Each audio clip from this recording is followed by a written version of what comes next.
very weird to like do that and just kind of like load it all in and be like, hey, all right, cool, let's go. Yeah.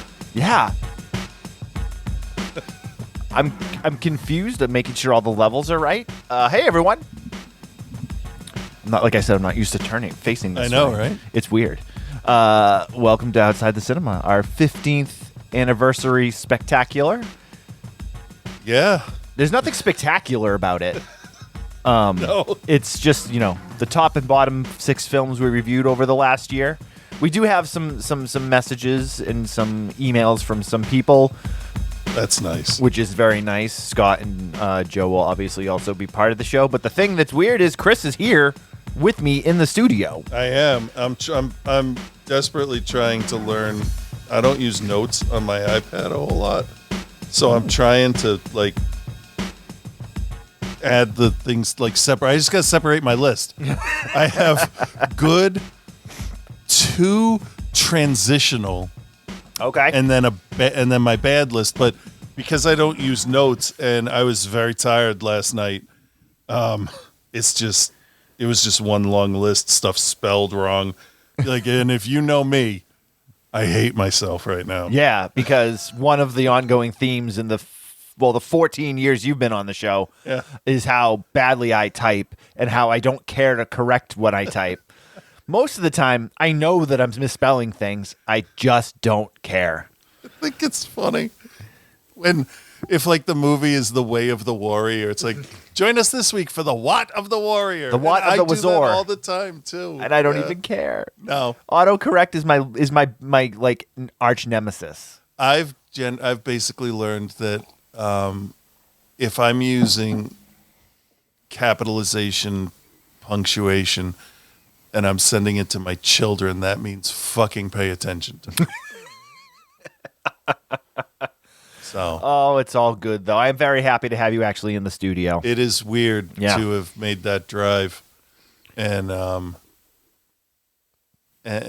like some of the stuff on the way here is exactly the same. And some of it is very different. Yeah. Like that giant apartment building that's there now. Do you come that way or do you come the other way? I come off of 128 down.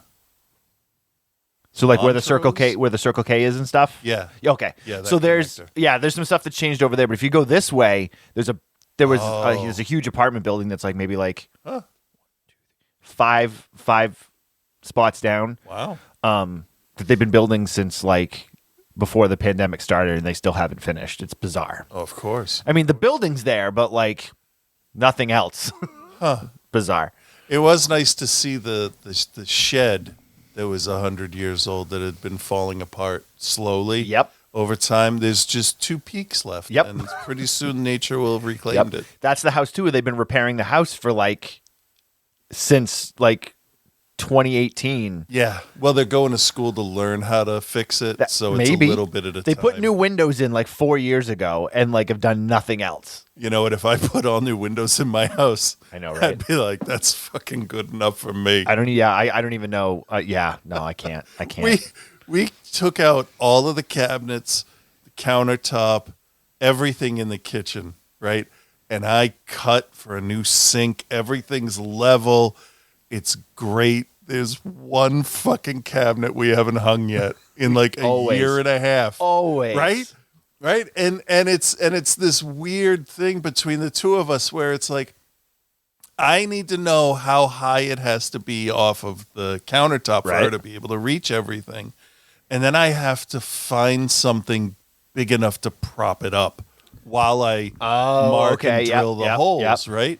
So she's like, just, high enough. I'm like, high enough for who? Yeah, but our shortest kid or fucking me? Like, and it's one of those things where it's like, there's just too many other things happening. These are details that need to be ironed out. Yeah. Well, here's a good example. So as you can see, the studio is very different. See all these bumps in the floor? Yes. I have no idea what they are. All of a sudden, in like September, the boards underneath there just started to raise up. Oh. No idea. Like makes no sense. And this has been carpet the whole time. Never right? changed. Nothing That's changed. What I thought. Yeah. Nothing changed. But there's 3 spots where, for whatever reason, those boards decided to raise up. It's not even like it was like a summer thing where like the humidity got really bad. Yeah. No, it makes no sense. It's weird that it's right on that line, though. It's one specific board, Yeah. I think. And I can't figure it out. And they're in spots where like it's not easy for me to like pull the carpet up. Yeah. Like I would have to cut the carpet, open it up. I wonder if you could go in the basement. I've already looked. Oh, I was thinking, you know how they raise up the cement Mm-hmm. to level it? You could do the opposite with. Yeah, the issue is it's whatever it is. It's not the bottom boards. It's the Yeah. boards on the other side. Right. If you were to drive a screw after you insert some like spray adhesive, like industrial strength, Right, drive right. a screw straight up through the floor, that should pull the board all the way together. Should. If But it was my house, I would try it because. well, I figure but I'm what not I gonna may do because suggest it for somebody let's be else. honest, the carpet in here is not is it can be replaced. Yeah, and it's a small area. So And it's a it small would be- room, so it's the type of thing. I mean, the dog is destroyed. I mean, like that couch you're sitting on wasn't here last time you were in the studio, Oh yeah, no, dogs are tough on. and Bark Actually, has you guys are destroyed tough on it. furniture. And as you know, Bark is a very excitable dog, as he was waiting patiently for you to get here. For a dog, that's patient, Yes. isn't it? He was very excited to see Because you. you know but- I still have treats in my pocket for you. Yes, he knows. But he's also like, hey, you're giving me attention. Yeah. The other guy that lives here does not give me the attention I want nor deserve. Because familiarity and all. Yeah. And also, Mel's been traveling. So I have not had the time I would like to have to spend with a dog. Yeah. But anyway, OTC, 15 years old. This is where we roll into our 15th season. We do this every year, where we will do our favorite six films and our least favorite six, and the top and bottom six of the previous year's reviews. But 15 is a pretty substantial, I think, anniversary. It's fucking insane. Yeah. When you start to really think about what's gone on in our lives since the show started. I know. I did not have kids when the show started. Right? Bark did not exist. We didn't even live in this fucking house. No, that's true. And the house we were in before this, That's not the house. that's not the house in. it started in. Nope. Nope. We've bought 2 houses, had a child, got a Bark. Yep. It's crazy. It's crazy. And we've been through a pandemic. It's just like Yeah. 15 years is a long time. It is a long time for something that essentially is a hobby. Yeah. Yeah.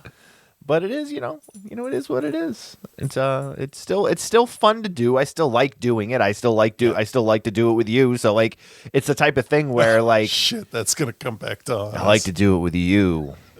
Me too. Yeah, but yeah, it's been the thing to think back on some of the things that we've done. I mean, I started a new career. So like, a substantially different career. I'm now an award-winning filmmaker. Yes, that is true. Some of them are right there, behind all of that other garbage that's up there. I let Kyle take the other ones though, because technically most of the Woodsman stuff, other than the cinematography award, is all Kyle's. But I had them up there for a while, and I'm like, you don't need to take them. I'm like, they look really good with all my other awards. But it's yeah, no, it's good to have you back in the studio. It's good to be thinking about this stuff. So we're going to do these 2 lists. I've got a few voicemail messages here. I got a couple emails. So Jesse from Johnny Wolfenstein. Yeah. From Trick or Treat Radio sent me a message. He then, so let me read you the message he wrote here. He sent a voicemail message or a segment they recorded. Hi, Bill. I'm so sorry that I'm sending you a 20-minute message.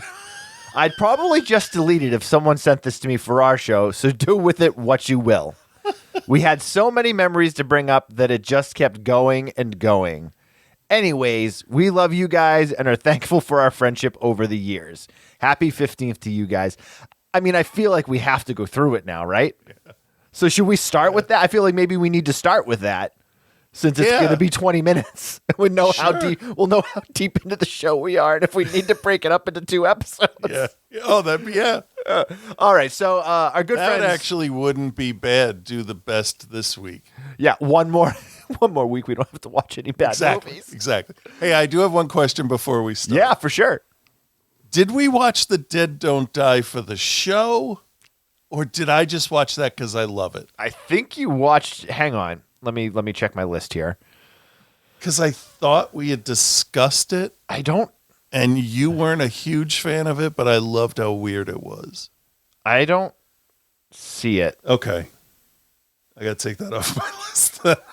I don't see it here. I this time I'm going to start an actual just straight OTC list because I go through my 2000. Well, that's what. I do that on IMDb. And then I do it by year, and I'm like, all right, so anything that's not, and then it's easy to tell. But we had done some newer ones. I wasn't sure. We did, yeah. So when we do get to the list, I kept it somewhat within our normal 10-year rule with a couple exceptions, but there's a few movies I'll call out. Now, I guess the real question I should ask you is, are you going to be an asshole and include The Adventures of Buckaroo Banzai on your list? Oh, we did cover that on the show. That and Return of the Living Dead 2 was a week that you programmed the show. I thought so. No, I think that goes without saying. All right, that's fair. As does Ultraman. Well, but that was brand new, so yeah, I didn't include that anyway. But that's my hands down favorite movie of the year. Expected. Saying it again. Fair. Yeah. Fair. All right. Let's get into this message that the Trick or Treat guy sent us. Yeah. We may need to pause it a few times and break it up, but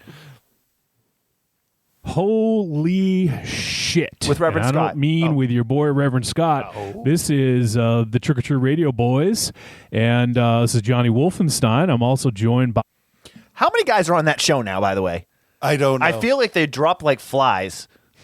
I don't know. When I was at GBH, I wasn't able to tune into the live show. Yeah, I missed the live show, and I'm gonna be honest, I'm a bad podcast listener. Yeah. So I don't know. I know because I know that Mars had left, and I think Monster Zero had left at some point too. Right. So, he moved, right? I don't know. Jesse moved. Jesse lives in Maryland now. Yes. So I know it doesn't work. That we got not even 30 seconds into it before I stopped it. Monster fucking Zero and Michael Ravenshadow, and we are calling to wish OTC a happy birthday. 15 fucking years? That is insane. Right? That's insane, guys, right? Too insane for my membrane. It's fucking nuts. I want to say big ups to Bill, Chris, OTC Universe. Congrats. Isn't it OTC Nation? Thanks for listening. I'm changing things up. It's been 15 years. Some things are getting a little fucking. So a nation has grown into a universe now. Yeah. It's sprung, yeah. We put the nation on the. Sprung, yeah. I mean, the ship might be sinking, but it's not for me to say. Well, we have a lot of history with the boys at OTC. It goes all the way back about, let's see, like over 10 years ago. We had met Bill and Chris at Rock and Shock. If I recall correctly, they Obviously, were the RIP. official podcast of Rock and Shock that year. And they were running around interviewing celebrities. And, we were these wide-eyed new podcasters on the horizon. We just started our show a few months prior. And we're like, oh, these guys, they've been doing this for a long time. We should go talk to those guys. And so, yeah, struck up a conversation. Bill and Chris, we ended up hanging out with them a good portion of the weekend, and I think they even had us watch their booth at one point in time, which is dumb on our part. but and that's right. I think we actually filmed something at their booth. Yep, but no, it was a great time, and truly in our podcast. Our 10 plus years of doing this, that was probably one of the probably defining moments of Trick or Treat Radio's career, I'd say. Yeah, I mean, if it weren't for OTC, there would be no TOTR. Well, that's not exactly true, but I wouldn't go that far. we give them a lot of credit. They laid the egg for us, and we decided to hatch it. And if it weren't for Bill, if it weren't for Kyle, I mean, honestly, I feel that way. I don't know what Kyle has to do with it. Kyle's not on Outside the Cinema. What are you talking about? Well, don't listen to anything MZ has to say because he is literally just getting over COVID for the third time. I am actually. Poor guy. Don't mind me. Brain must be gone. So, know, right? But it was, I would say, because I actually didn't know about OTC when we started the show. We just were dumb enough to start doing a podcast. But then shortly after, found out about OTC. And then while we were doing the show and we met at Rock and Shock, Bill was like, "You edit?" He's like, "Why do you do that? Don't fucking do that. Don't edit. It's stupid." And I was like, "Yeah, it is stupid. It takes me like 8 hours to edit a fucking episode." And from there, it eventually turned out into just doing the show live to tape. And then we're like, yeah, this is good. Like, I don't have to fucking edit for 8 hours. This is awesome. And then from there, it grew into doing live shows, which we did definitely take that inspiration from OTC when they used to do their live shows every single week. We're like, hey, we're already recording this. Why not just fucking stream it? Why not give Wolfie even more responsibility? But it ended up being, I think it really shaped the show into what it is now and what it has become, for better or worse, right, Raven Shadow? I mean, 100%. I mean, we had the easy job just doing dick jokes and catchphrases, but it was definitely much better to stop the editing. And then we really became, we would hang out at the events. We would always have a booth at Rock and Shock together. You know what I mean? We always, either us or them, requested to be next to each other like every single year after that, I think. So it was always like, did you guys ask? Because if you didn't, I'll ask, and it just so happens pretty much every year we would be next to each other. I think there was maybe the second year after we had met them, maybe we hadn't, but after that we were like next to each other like pretty much for like the next 7 years or something like that. Yeah, pretty much. Wherever they were, we were, and wherever we were, they were. We were basically conjoined twins with these people. Well, and that's not a bad thing. No, and that actually brings up another thing. Through Rock and Shock and being next to OTC, we've met a ton of people, a ton of friends through the OTC Nation. One of which being Reverend Scott, and there's a long running. It's not even a joke. It's a reality about MZ not knowing who Reverend Scott is after meeting him like 5 or 6 different times. Or apparently you either, Chris, because he called you Kyle. So I mean, but you do a lot of work with Kyle, so this is true. This is true. I mean, sure. I mean, you're both tall. The fact that that they remember there's someone with you is sometimes enough for me. I think Wolfie always gets it. I'm not worried about him, but poor Monster Zero has had a rough go of it the last couple of years. He's had all kinds of health stuff. He had COVID 3 fucking times. I mean, if he's had COVID 3 times, then I'm just happy that his brain's remembering to keep his heart and breathing going at that point, because I can't imagine. COVID brain is weird. Yeah, well, I mean, we know you had it. I never tested positive, but I'm 99% sure that I had it, not this past Christmas, but the Christmas before. I was doing so good. I made it 2.5 years. Yeah. I got it last year when it was like that second run of everybody got it. Yep. So, and it was because I wanted to see my family at Christmas. Yeah. So, but all right, let's continue with these guys. Yeah. It's ridiculous, right? Yeah, it is ridiculous. And I cannot express how funny it is that I can never seem to remember this guy. I don't know what it is. He's a good guy. He is. He's a good guy. And hell, he's the one who recorded and is on YouTube of me dancing with Camille Keaton. And no, did he? I thought I filmed that. Oh, maybe Scott filmed it. I have some videos of Zero dancing. I swear I had a camera at that point. Was I just standing there watching because I was there? Maybe. But I definitely was there and saw it. I thought I filmed it. I don't know. I'm pretty sure. Okay, so now this explains, like, I was watching something. They were talking about the birth of Gamera, like who thought of the idea, and like 3 different people have 3 different stories. Right. So like, yeah. So Rashomon filmed it. Let's say that. All right, that sounds good. Barbara Banknolfi to the song of Thriller, Michael Jackson's Thriller, that was playing at Rock and Shock. And we started dancing, and I didn't think much of it. I remember somebody recording it, but I didn't know him at the time. And then later on, when I realized it was Reverend Scott, I'm like, holy shit, talk about things going full circle. But no, I'm positive that it was me. I am positive that it was me because we didn't really know them then. Okay. And I had done an interview with Camilla and with Barbara. Yeah. And he was like he was like their handler that weekend. I think this is pre Trick or Treat Radio. I'm almost positive. Now, Zero, you better lock it on me because I have a good memory. Yeah, because I'm thinking now I didn't post it. Nope. I think I just sent it to him. I don't think. Yeah. So yeah. I don't think Scott was a thing then. I think I think that outdates Scott. If I'm not mistaken.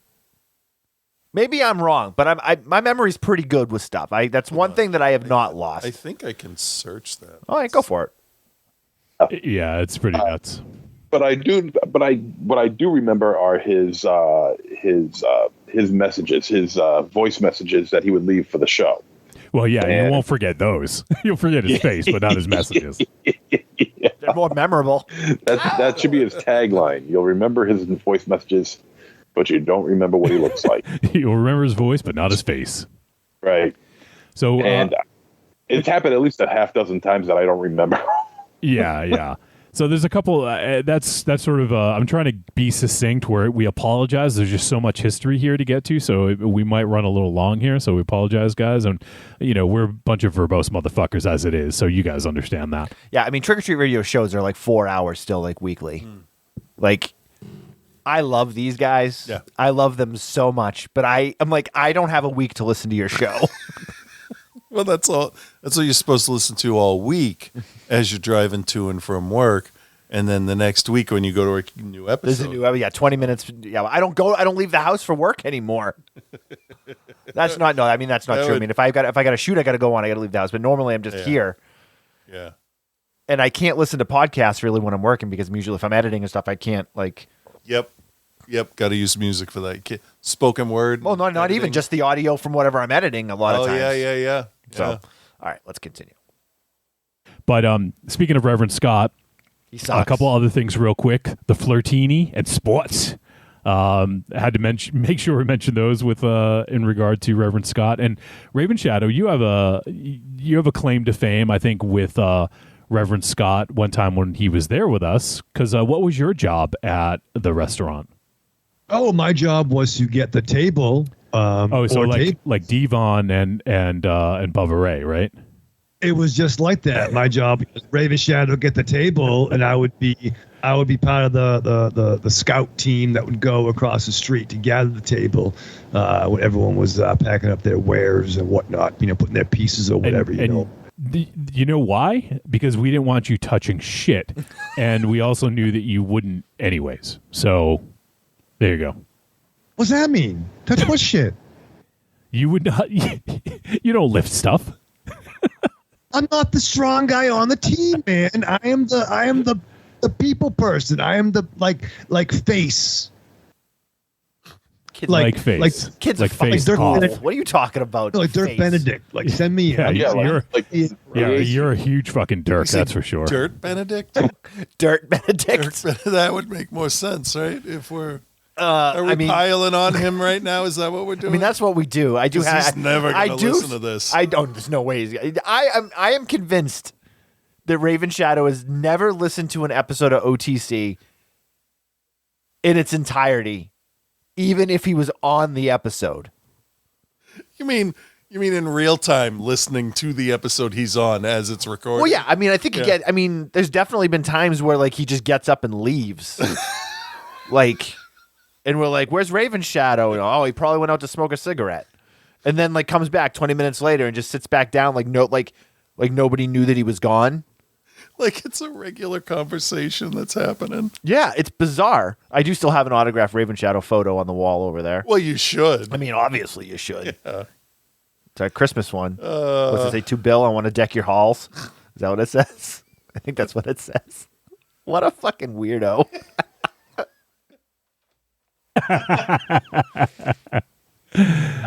Well, that kind of brings to mind a couple other things that we'll run down real quick here. Is we did mention what did we mention? Mention something about wrestling. I forget.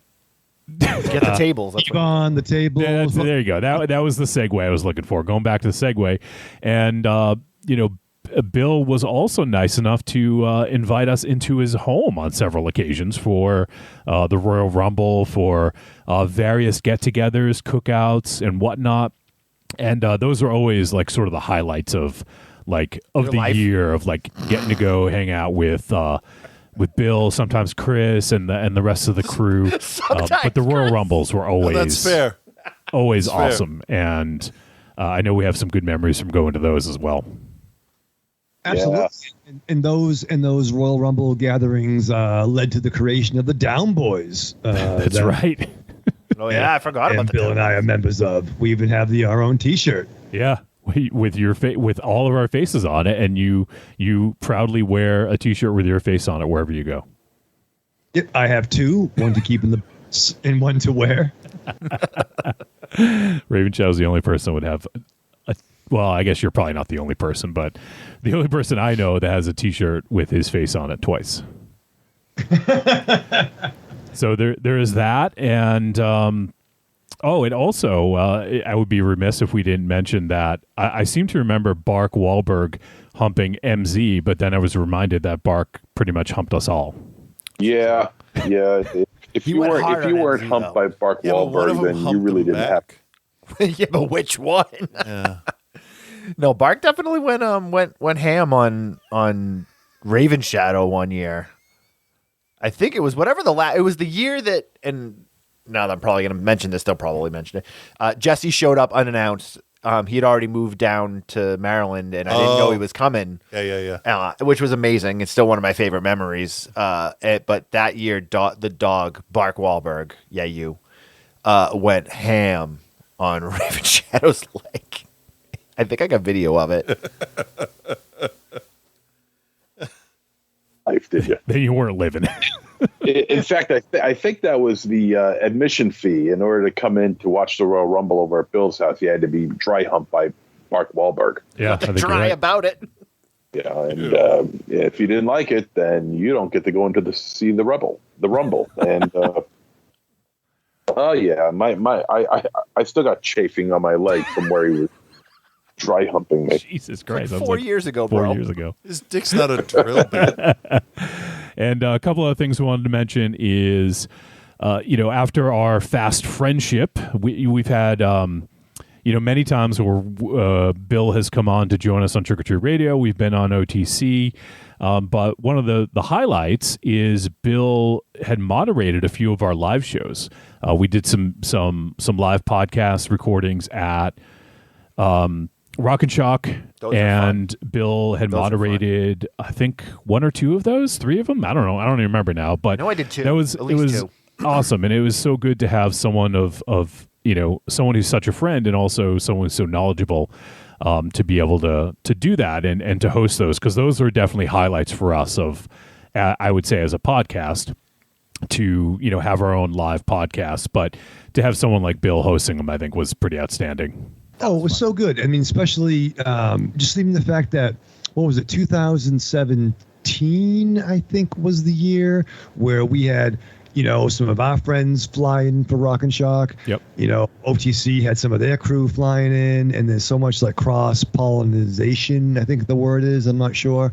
But it was just great to have all people fly in from out of state. Yeah, we had a huge crew between the two shows. Yeah, So killer. It was awesome. So we appreciate Bill doing that. And then the final thing I want to bring up, if you guys have anything else, please feel free. But probably one of the highlights of doing Trick or Treat Radio over the years was I think we did them 4 times a year if we were available. We typically did them around the big WWE shows for some reason. It was missed like those. we would do Royal Rumble, WrestleMania, SummerSlam, Survivor Series. We'd always try to do the Wednesday Night Wars, because we both used to be live on Wednesday nights, them right before us right after.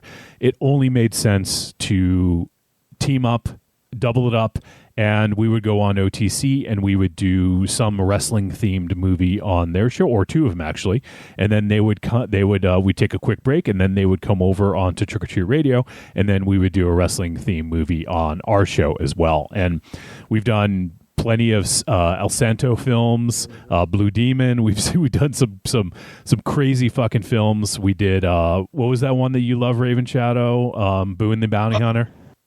That was awesome too. But what was the? Oh, I was thinking about the banana one, not the banana one. What was the one? What? Did we do Boom for that? Well, I need more. I need more than the banana one. I don't know what the fuck is. What was the one with the moped, the masked wrestler on the moped? Oh yeah. Something the Superman or something like that. Fuck, what was it? The Golden. Golden. I remember the that Golden movie. God. What the hell is it Fuck, called? this is terrible. I know. I can't believe I forgot that fucking movie. I'm looking it up, but go ahead and talk about it. I don't know. I remember there was an adventure, and I got a lot of trouble. Goldface, this fantastic Superman. There you go. That's what it is. Goldface, the Superman treat. That one was I don't fucking remember great. that at all. Yeah, I that one remember was it amazing. existing. We also did Squid. Three Devidam, right? Yeah.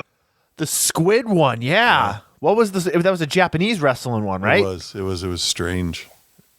It was very strange. Very on brand. Yeah, no, it didn't feel out of place. No, very on brand. Oh, wow. Yeah, we've done a lot of really outstanding. I think we actually almost ran out of good wrestling movies to choose from. Yeah, we Grunt, did. We did as good well. wrestling movies. Yeah, we've done so many. Backyard Dogs. And it was Ready to Rumble. Yep. Ready to Rumble. Body Slam. Did we do Body Slam with them? I think don't so. remember. I think so. Yeah. Yep. Speaking of Dick, that's a callback. Oh, and of course we did No Holds Barred. Obviously. Of course. But yeah, that was such a highlight. I love doing those Wednesday Night Wars. I don't know if we'll ever get to do them again, based on kind of we moved to Thursdays, and Bill and Chris have a different schedule now, so I don't know that we'll ever be able to do one again. But that was literally such a highlight of the year to be able to do those. So much fun. And I appreciate those guys being available and it's easy always to doing them. I coordinate think we now. might have did like 13 or 14 of them, I want to say. We did a lot. Yeah, it was fun. It was tiring, but it was Yeah, long podcast enjoyable. for literally like 6 to 8 hours, depending on how long the shows went. Yeah. Yeah, it was ridiculously long. I want to give Mr. Chris some love. He does a thing that I get in trouble for, but I appreciate it when he does it. He will also mention actors by their more famous roles. Like they were doing Ravenous last week, and he kept calling Robert Carlyle fucking Trainspotting. Rumble. No, that's good call. But he kept calling him Rumpelstiltskin because he played him in the show that copied the Fables comic, Once Upon a Time. He played Rumpelstiltskin. So, Chris, I get yelled at by Wolfie and Aries for that, but I smile when you do it. Well, thank you. We'll keep doing it. I also enjoy the conversation about the fast food joints that you've been doing the last couple of people weeks. love I that. enjoyed that. And listen, Reverend Scott is still killer, but stuff. Hang on. I just realized Raven Shadow listened to some episodes. Yeah. Of course he does. He hears that and he's like, I don't give a shit. They're talking about me. Yeah. That's a win. This is true. Because you don't mean it. What is my Wi-Fi password? Oh, yeah. It's a great question. I didn't want to interrupt the No, show it's okay. for that. It's okay. But I'm like, I was trying to search stuff and I'm like, the screen's blank. Hang on one sec. Let me look it up while I'm thinking. Here, let me play this and I'll find it. Okay. Stop making Joe watch fucking Amityville horror movies. It's not fucking served, guys. Let him off the hook. Right? Another thing that's changed drastically since we first did our first team up with OTC is Raven Shadow actually listens to the podcast now. Before he's like, who are these guys? What do they do? So Raven Shadow, we've well, I don't know if we've all evolved, but some of us have evolved. This is true. evolved. For better or worse. So, yeah, we love you guys so much, and We love you 15 guys, years is crazy. Like, that's literally like in podcast years, that's like making it to like 100 years old. Like if there's like a dog years thing, and there's like podcast years, most don't even make it to like, what is it, like the 5th episode, I think is the metric. Yeah. So I mean, you guys literally have like how many episodes was it again? Is 700 and 790? They're close to 800. I think this will be episode 780 if I'm not mistaken. But that's insane. That's just the numbered episodes, though. That's true. So it's like I was thinking about the other day, and wait, did you get logged in? Not yet. Not Hang yet, on, but go ahead. let me share it with you now. No, I'm just all right. slowly. Oh, okay. Good.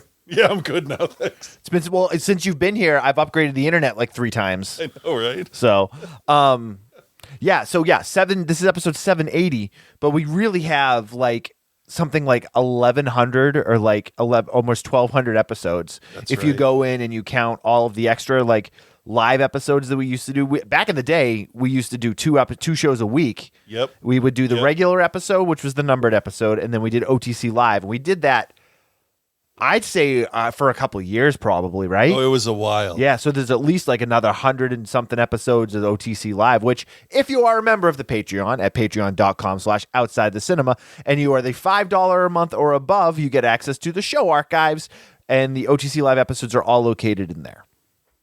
Shad Miles signed up Oh, nice. for the Patreon, so shout out to him.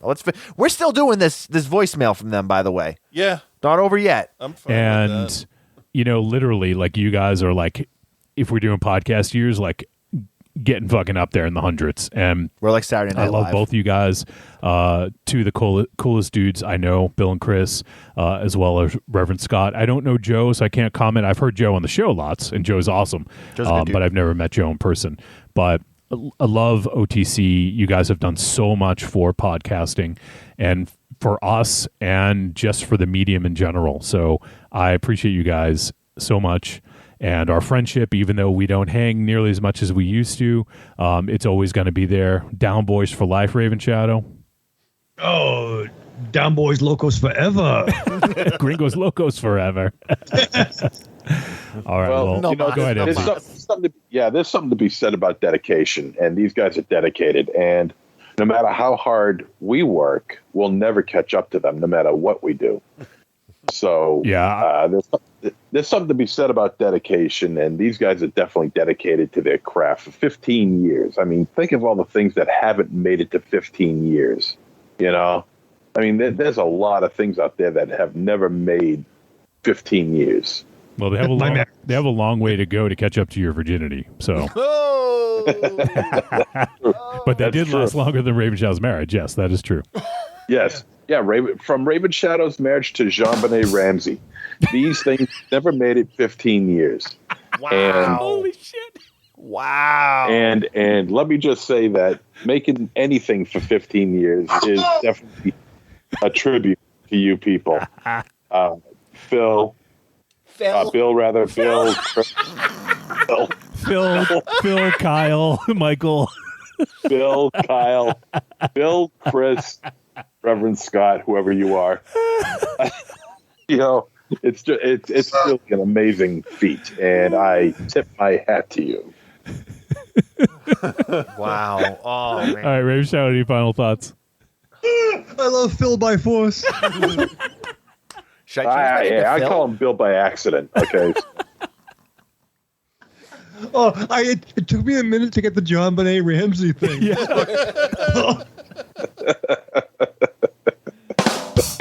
All right. Well, we love you guys so much. Thank you so much for 15 years of podcasting and I would say 10 plus years of friendship. We love you guys so much, and it's quite a fucking feat what you guys have done. So congratulations. I'm not going to say here's to 15 more because I wouldn't wish that on you guys. I don't know about that. Because we know how much work it takes. But all the best to you guys. We love you guys so much.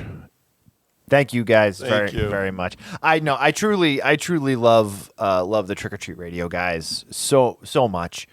And they're like one of those like unsung like heroes of podcasting for me, where they're guys that do their thing. You know, they work hard at it. They put out a quality product every single week. and they don't get nearly the accolades or love that they deserve because podcasting is such a fickle fucking thing now in terms of like how to get noticed and how to get respect. And I love that, much like us and our listenership and our fan base, we have a small but dedicated fan base. I don't know how, I'm not saying that their fan base is small. They probably have a bigger fan base than us now. All right. So I got Camille Keaton, Barbara Say her name? Mangolfini? Yeah.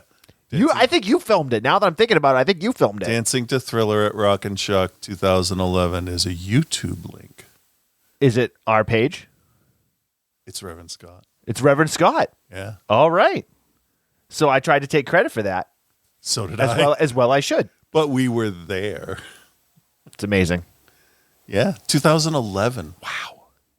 That seems like so long ago. But yes, love the Trick or Treat Radio guys. Yeah. They deserve so much more than now. I don't want to say like this, make it sound like I'm belittling them. That's not my intention, but like they deserve like all the accolades. Jesse. But why is Jesse's mic sound so good and everyone else sound like garbage? Who runs the show? Right? Good point. Love you guys, though. All of my backhanded compliments come from a place of love. Dude, we got to start on this list, man. All right. Where's the transition? We'll just do. Here's the transition. All right. Chris, you want to start with the top 6 or the bottom 6? Well, if we're going to split this, I think. No, we're doing it all today, man. Oh, we are? We're doing it all today. Okay. Doing it all Let today. me get my notes up here then. It doesn't Should matter. we go back and forth? Yeah. We'll go back and forth. All right. Well, let's start with your number 6, bottom. Bottom. Oh, boy. I have not looked at the bottom list. All right. Number 6 top. As the top. Top list then. You know what? What? Here's my bottom number 6. Let me make a note on it here. There. I'm going to put Crimes of the Future as my number 6 least favorite. Wow, that's uncalled for. Crimes of the Future has a really good idea, but I really just didn't like the characters. And that killed the whole thing for me. I'm all for the cocoon looking tech, like insect looking crap. Make your Dead Ringers connected universe. I don't care. But Okay. the way the two of them acted toward each other just felt like an imitation of Dead Ringers. Okay. Like they just didn't have what Jeremy Irons and I forget the actress's name right now, but they were trying it. They did it. They did exactly what he wanted them to do. It just didn't land for me. Interesting. I really liked it. And the noises. I hate loud chewing, so This is true. It's going to be a no from me, dog. I don't remember who it was, but there was definitely a podcaster that we had beef with at one point who talked a bunch of shit on us. And then like we listened to one of their episodes and they were like chomping away on chips the entire episode. And I remember you being like, I don't fucking care what this guy thinks of anything because he just eats chips on his show. Fuck this guy. Yeah. Yeah. Have a little respect for your audience. That guy, I don't even remember his name, but I just remember he like had no respect for anybody. No. I don't remember his name. I would say it now too if I remember because I don't fucking care. It's like that Uli Lamel movie that starts off with just wet chomping on a black screen. It's like Zombie Wedding or something. Yeah, no, I remember that. Fuck that movie. Speaking of fuck that movie, I couldn't even make it through the opening credits on that one. That was just gross. My number 6 least favorite film of the last year. These are obviously all subjective, but I'm going to say that the reason why this one is on my list is because it's got a pretty respected run. It's considered a cult classic. And my number 6 is The Man Who Fell to Earth. Oh yeah. From 1972? I absolutely 76. understand. Yeah. Starring David Bowie, Rip Torn, and Candy Clark, directed by Nicholas Roeg. I just was so bored watching it. Yeah. And I'm like, Yeah. this is on like almost every like top 25 cult films to see before you die. And I'm like, why? Because it makes you want to die? Because it's so boring and like it was like, I understand it wasn't an action movie, so asking for action in something, but it was a movie about an alien Yes. who came to Earth to basically pose as a human to help save his planet, and he doesn't do anything for 2 hours. Yeah. I think I understand what they were going for. It's almost like the rock star, the musician that wants to just make music, and they have a mission, and then all of a sudden they're distracted by everything else, and you go native or you lose control of yourself. And that's kind of what he did. And did you even bother with the series? No. It was a continuation of the movie. Really? Yeah. Was it in? Did you watch it? Nope. Okay, I didn't. Because- I had no desire. I watched the first one, the original one, the first time. So there's only one. The first time I watched it, there's the words in the right order. It gave me this weird feel. I was like 12. So yeah, it gave I me remember this, you talking about that when we did the review. and the second time around, I was just mad at him. I was just like, what are you doing? Yeah, Like, dude. I understand the like art piece of it, and it's an art film, and like, but the thing is, like, everyone's talking about Skinamarink right now, right? I actually watched that before people were talking about it. Right. I haven't seen it yet. I know what I'm in for with it. Yeah. Style over substance, and like it split people right down the middle. Yeah. And I can get down with that sometimes. I'm not saying I haven't seen it. I can't say either way, but like I understand where that type of filmmaking is coming from, and sometimes it works, sometimes it doesn't. Yeah. You got to offer something. So I don't know what they were trying to offer with The Man Who Fell to Earth. I think they were trying to speak about like the excesses of the human race and how it takes this idealistic alien and, you know, drags him into the muck because he's, you know, becomes an alcoholic and like all these other things. I would be willing it just was to boring. bet it was there must have been some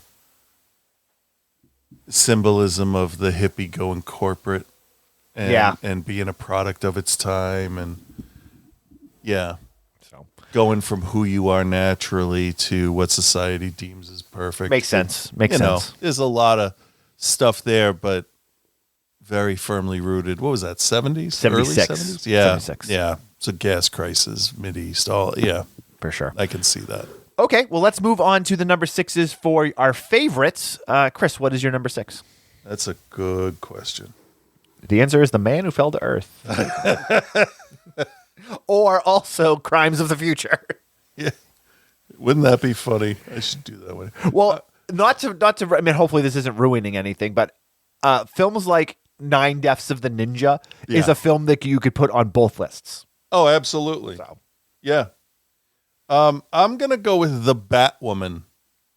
Oh, that was that Mexican wrestling movie, right? That was insane. Yes, it was. Hey, let's dress her up like Batgirl.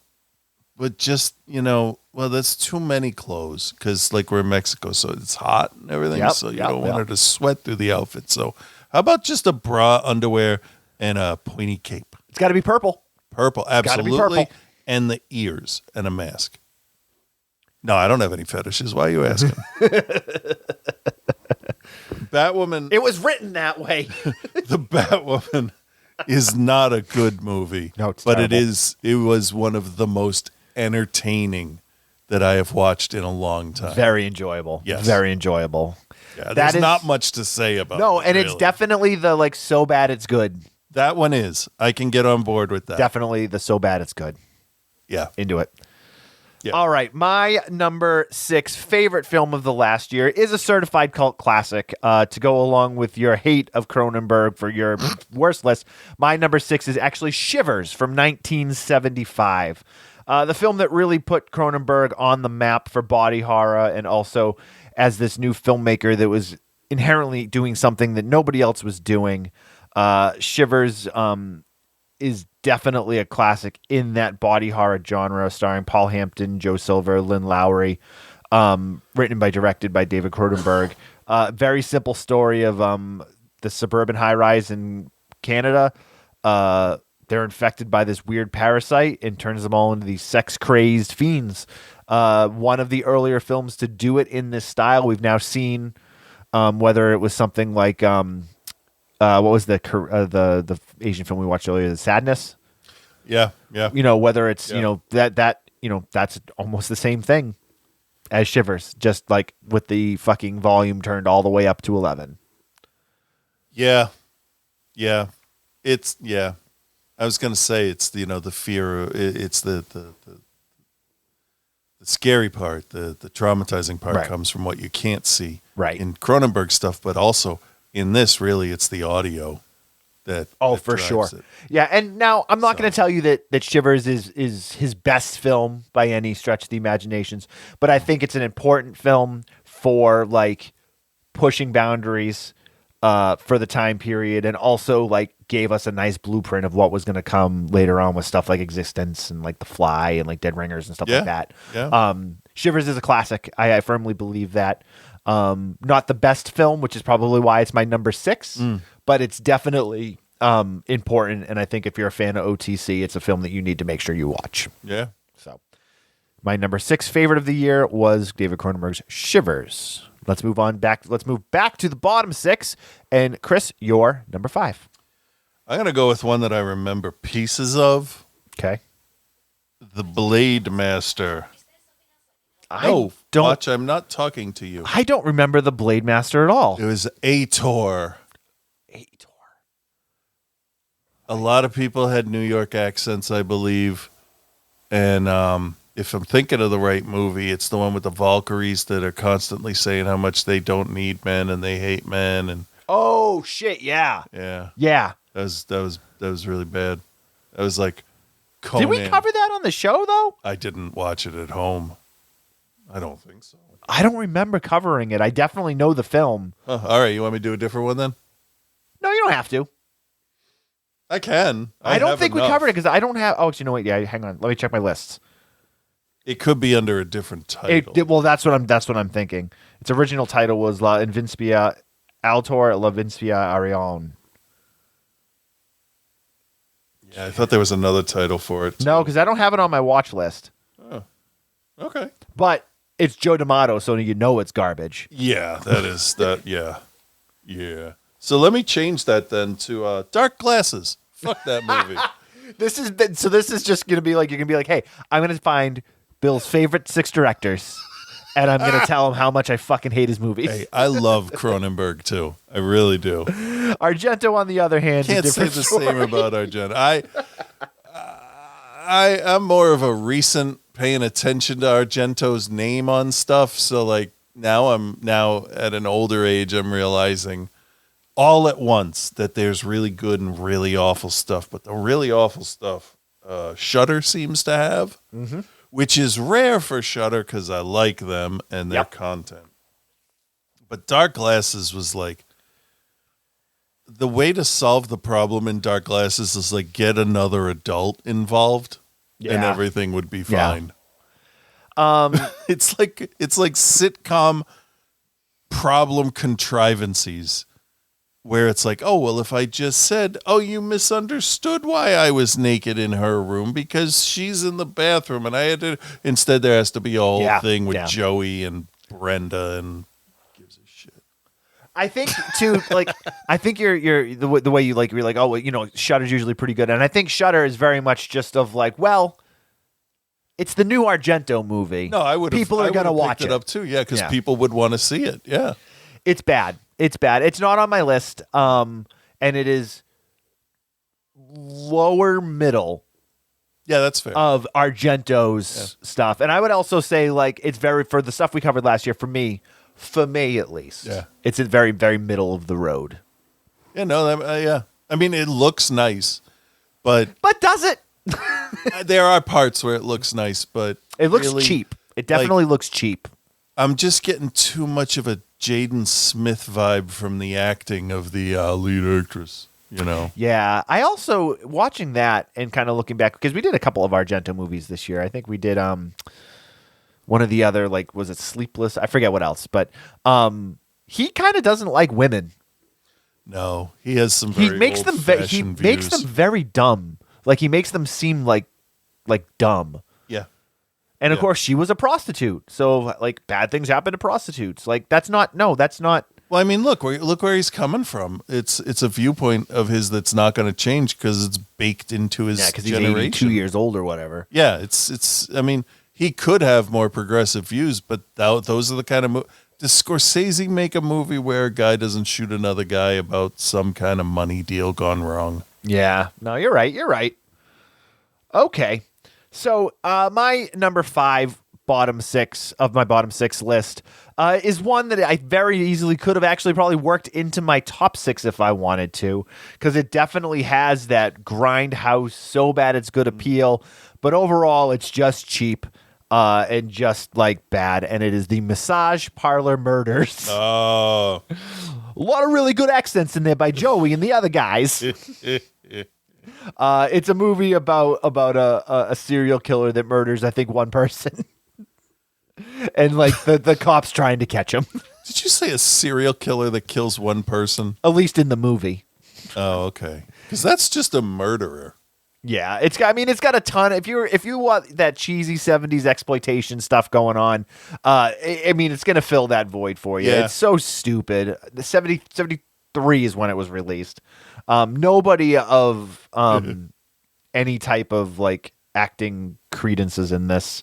It was another one that I think the director ended up like quitting halfway through, and they had to move to a different director. Oh, yeah. It's just it's not good. It's not good. The maybe it is I don't know. Massage Parlor Murders with an exclamation point too, I might add. Yeah, I never understood why they put that kind of stuff in titles. Like, I get it for Airplane. It's a comedy. But, like, who's going to scream The Massage Parlor Murders? Yeah. What I did like about this, though, is how sleazy it really is. I mean, That's fair. Yeah, I mean, the Massage Parlor Murders take place in the massage parlors, and no one seems to be able to, like, identify the guy or catch him. You have the very grouchy 1970s New York cop with a name like Risotto or like something like that. Soto. Rizzuto. That's great. I don't remember. Yeah, like old cop, young cop dynamic. Yeah. It's good. It's good stuff in that, but it's real bad. So, Yeah. speaking of real bad, let's move to your favorites. What's your number 5, Chris? My number 5 is another one I'm not sure if we covered on the show.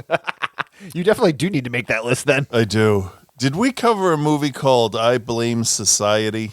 I don't think so. Okay, well, I recommend I Blame Society. No, that's a 2020 release. We definitely didn't cover that. I wasn't sure because you know how we jump all over the place. No, that's all right. But these you recommend it? I do. Okay. I do. It's strange and it's yeah. Sounds Okay, good. So not that one. Let me erase that. Shit. I'm gonna go with a really dumb one.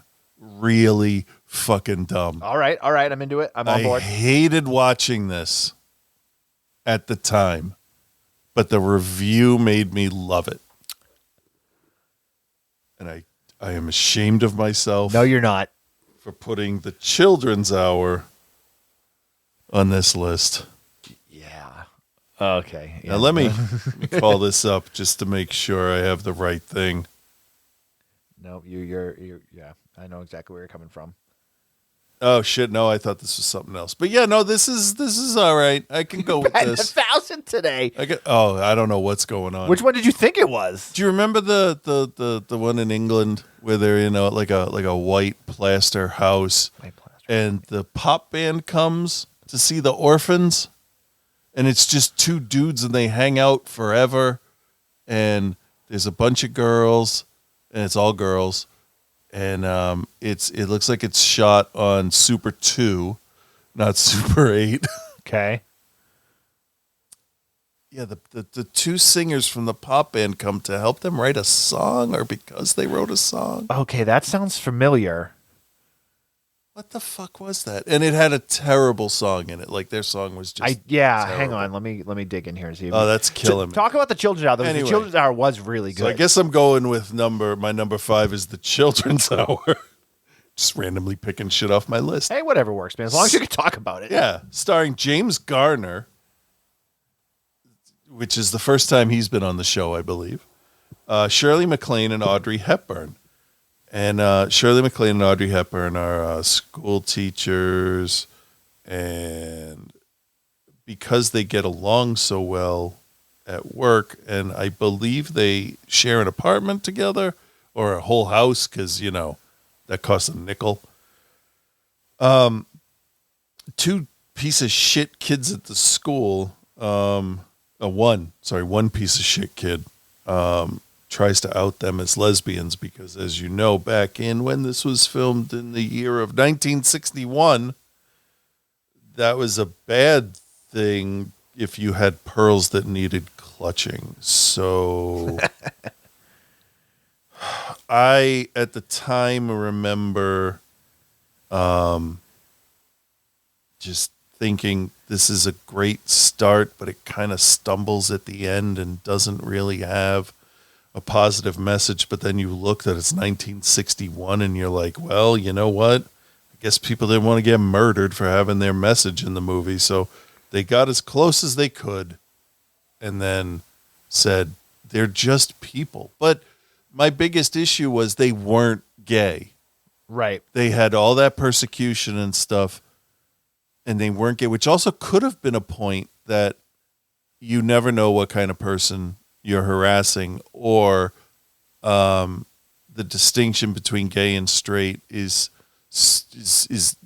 imperceptible to the viewer just looking at a person, that you can't assume any behavior or personality based on their acts. So the Children's Hour, that's about the most I can do. I love that movie. I thought that was it. Did not make my list, but it was one of those like kind of before its time type films. It was definitely like poking around looking for thin ice. Yeah. I can't find that movie you're talking about. No. I remember it though. Like, wasn't it like a cult thing? Like there was like a cult in the like thing or something. If I knew, if I knew.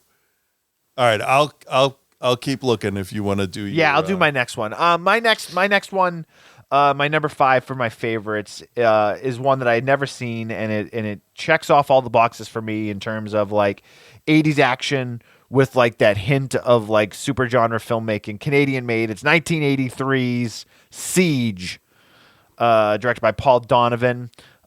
Basically very simple. A gay bar is hit by a group of sociopaths and all the patrons are killed except for one man who escapes and takes refuge in an apartment occupied by a group of friends. And then basically these guys come to try to kill them, to cut off all the loose ends. And it's just a really like timely movie for right now, but also like it was 1983. So the like fear of the homosexuals and like all of these things that kind of were, considered like outcasts and stuff. Because last year we also covered Assault on Precinct 13 last year, and this is actually quite similar to that. I chose this one because Assault on Precinct 13 is John Carpenter, and like everybody knows about, like anyone that's like a genre film fan knows about Assault on Precinct. But I felt like Siege was something. It was, I believe, a Patreon suggestion, if I'm not mistaken. That sounds right, yeah. And it's just really good, and it's shot well. It looks good. The decisions that are made by the cast in it, I thought were good. Yeah, I really enjoyed it. Yeah, that was important in that kind of situation, that the hippies acted individually, not with like a group thought. And they definitely had that. One of them's like, I'm getting the fuck out of here. And I'm always like, yep, that's the best guy. Yeah, that's it was smart guy. Get out. Like good decisions made, and like usually, which is kind of unusual for that time period, 1983. Yeah. So it's like way better than it has any business being. I also think it's Canadian, if I'm not mistaken. I'm a sucker for Canadian stuff now, as we've kind of found out over the years. But this is definitely, I think, a hidden jewel in terms of exactly what's going on. But yeah, it was made in Canada, Halifax. So it's a Canucksploitation. Good stuff. I really enjoyed this, and I recommend it if you haven't checked it out. I know we gave it a pretty favorable review at the time. So Yeah. It's also known under the title Self-Defense. If you come across it there, I think it's on some different streaming services under that. But Siege is its most common title. So, all right then, Chris, we are moving back to your bottom list. Your bottom number 4. Whew.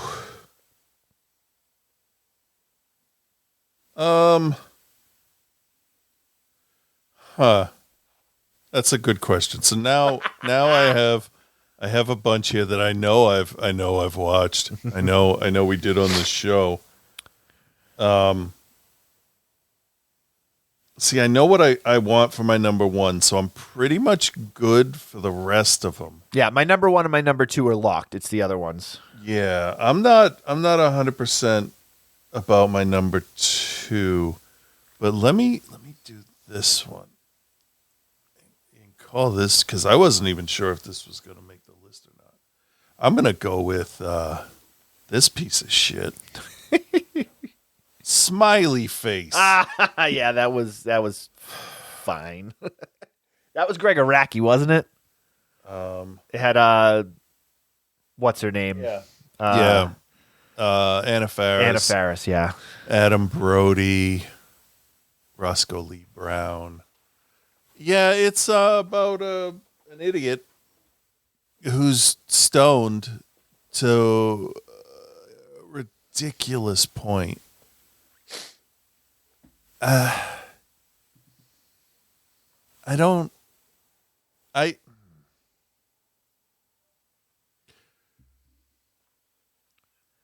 So I was talking to one of my kids and they said that CVS was selling marijuana infused stuff on the shelves. And I'm like, well, that's interesting. I said, are you sure it was marijuana, like cannabis, THC straight out on the shelf? And she's like, well, it had the leaf. I'm like, okay, let's look. Because in my head, I'm like, there's no fucking way CVS is going to have THC active. No, but they might have stuff. CBD oils or whatever. CBD. And they can put that on there and they can say it came from cannabis, but it was a moisturizer sunscreen, and the marijuana, the cannabis ingredient was seed oil. So I guess you can use any part of the cannabis plant and say, interesting. There you go. You can say this rope was made from the cannabis plant. Well, yeah, but hemp doesn't do shit. True. So we went to the site of the place I get my things from, and I said, look, all I want to do is keep track of the names that work best for me. I said, I don't give a shit about the culture or the clothing or any of that. I said, it works for me. I said, the only thing I need to do is learn the difference between a bunch of terms. Right. I said, but I'm interested, like, where does the term nug come from? I imagine because they look like little nuggets. Makes sense. But like, it's been almost 2 years and I'm not like Cheech and Chong over here, you know, like I'm functional. I have a list. I have like 60 things on here. None of the movies were actually covered on the show, but the list is there. I made a list and there's like 60 of them on here. 50% chance they were covered on the show. But to be fair, they are ones we would cover. That's, hey, no hate for me, man. I'm just glad you're here. But yeah, it's like that. Happy face that's what it's Smiley called, right? face. Smiley face. It has a happy face on the box. That's what the problem is. It's like my kid's idea of what getting stoned was before, you know, they have any idea. Like, I mean, there's still people that do get stoned like that, but I feel like the marijuana and the THC industry, since it's been legalized, like, it's mainstream and like streamlined now. Whereas like, I don't see like that person anymore. I have No. friends that are like absolutely potheads. Yeah. But like they're not like that. Right. And right. never were really. You know why I think it's different between beer and pot? I think the people that drink beer must know in their heads they're never going to get rid of this no matter what fucking happens. Right. And everybody that has medical marijuana for anxiety and depression is like, if I fuck this up, it's going away. And then what'll I do? Right. So right. we're all super fucking careful. Like I take the batteries for because I've moved to vaping because of my weight. It takes too long to metabolize this stuff. 5 hours it used to take for me to feel anything. And I can't plan my day that far ahead. Right. But with the vape, it's just a little bit, and I just no. Why does my watch think I'm always talking? I found to it. I found a setting in my watch that I was able to disable that. Okay, good, Yeah. good. I'm gonna do that when I get home. It's in the watch app. You go into the watch app. and- Okay, yeah. good. It's effectively like a cup of coffee, but for my anxiety. Right. And it works better than smoking cigarettes, obviously. And it's better than coffee. And like so I went and got my car inspected. Okay. I took a shower. I got dressed on a day off at 2:00 when it wouldn't be busy. Right. And all because of that. Otherwise I wouldn't, I would have been like, I did both cars last year. You do them this time. Right. Right. But it really works. And the whole key is tiny moderation. That's it. Right. And I think when I look back and see stuff like this, it's detrimental unknowingly. You know, they're playing up inebriation comedy. for It's a a comedy. yeah. Yeah. But that's the kind of shit that was holding back a lot of people from getting help. Yeah. Was the negative, from reefer madness through to this. And it was so exaggerated. She flexed her comedy chops. Yeah. Great. She was good in that. She was She's funny. the only good thing about The it. movie was just garbage. It was definitely trying to be Cheech and Chong and Harold and Kumar and like the other stuff. But like, yeah. Yeah, so this is a big long story. That means this was a garbage movie. Oh man. I don't know. I spent 2 years working at a computer at WGBH, like barely talking to people. So having conversations is still new. Still, yeah. I hear you, In man. person, especially. Right. Well, and the thing that you bring up that's interesting about like, you know, like medical marijuana and stuff is like when like little something about me over the last 3 years, I've developed anxiety that I never had before. Like Yeah, I've it's had great, huh? it sucks. I will, and I kind of hide it a bit from like everybody, but Yeah. like sometimes I will go because we still like to go to concerts and we'll do stuff. And like I had my first real panic attack at a show, not this past December, but the previous December, and That's not a great place. nope, and I had no idea what was happening, and I was just like, I told Mel, I'm like, I have to leave, and I went and I stood in the back corner of the room, and like, eventually relaxed, and I've had a few since then, and I haven't really said a whole lot about them, but like, I identify myself as straight edge, like, and I have for years, and like, I keep running up against this question of like, do I break my edge if I take something like, you know, an edible or something I haven't, but like to appease my anxiety, or do I go and I get like a Zoloft or something that's going to like, but part of me is very much like, I don't want to have to start taking pills every day. Like I take vitamins every day or whatever, but like, I'm like, I don't want it. Cause then once you get on that stuff, trying to get off of it is another whole issue. Like you can't just like stop taking Zoloft one day. Like, Well, I mean, you can, you shouldn't. yeah, no, it's not recommended. You should always wean yourself off of it. But Right. I've been on different kinds now, at least 5 years, Yeah. at least. And I thought initially it was going to change my personality. Right. But what all the stuff that I take does is just kind of move the walls out of the way So like I don't feel like I'm being watched, like I'm being critiqued every move. It's like I can draw again. I don't feel inhibitions are gone, but not to a point where it's like ecstasy. It's like my inhibitions are gone where the inner asshole voice is telling me to not leave the house, to don't get up, to why bother doing that. Well, it makes you less afraid to say something about something, right? Yeah, or to even just do something. And that was going and get the car inspected. That was the thing, because I have this thing about people that are experts in areas that I have almost zero idea about. Like garages, mechanics, tattoo places initially, like Daddy's Junkie Music. It was just too much that I didn't know. And after, just hanging around the house, the kids, it was that holiday day there where they didn't have school. Martin Luther King Day? Monday? Martin Luther King Day? Yeah.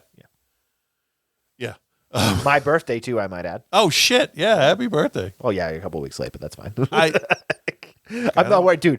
I'm 46 years old now. I don't need you to wish me a happy birthday. You don't want cake and paper? No. No, I don't. But yeah, I forgot my point. You got the cars fixed. We got so okay. Oh, yeah. So it's like, it's that just silences the part that says that the anxiety generator. It just kind of muffles it, which is really nice. I feel like myself again. Good. That's important. Yeah. That's very important. And I'm not going to lie, if I don't have to work the next day, it's right there. I mean, it's right there. Hey, if it just keeps you relaxed, helps you sleep. You know what happens? I watch a video about Silent Hill on YouTube and I fall asleep for 3 hours. Perfect. But I don't have nightmares. That was my main concern. I was having awful fucking nightmares. Like I woke up crying once. That's never happened. I've woken up sweating because I thought fucking Nemesis was coming to get me.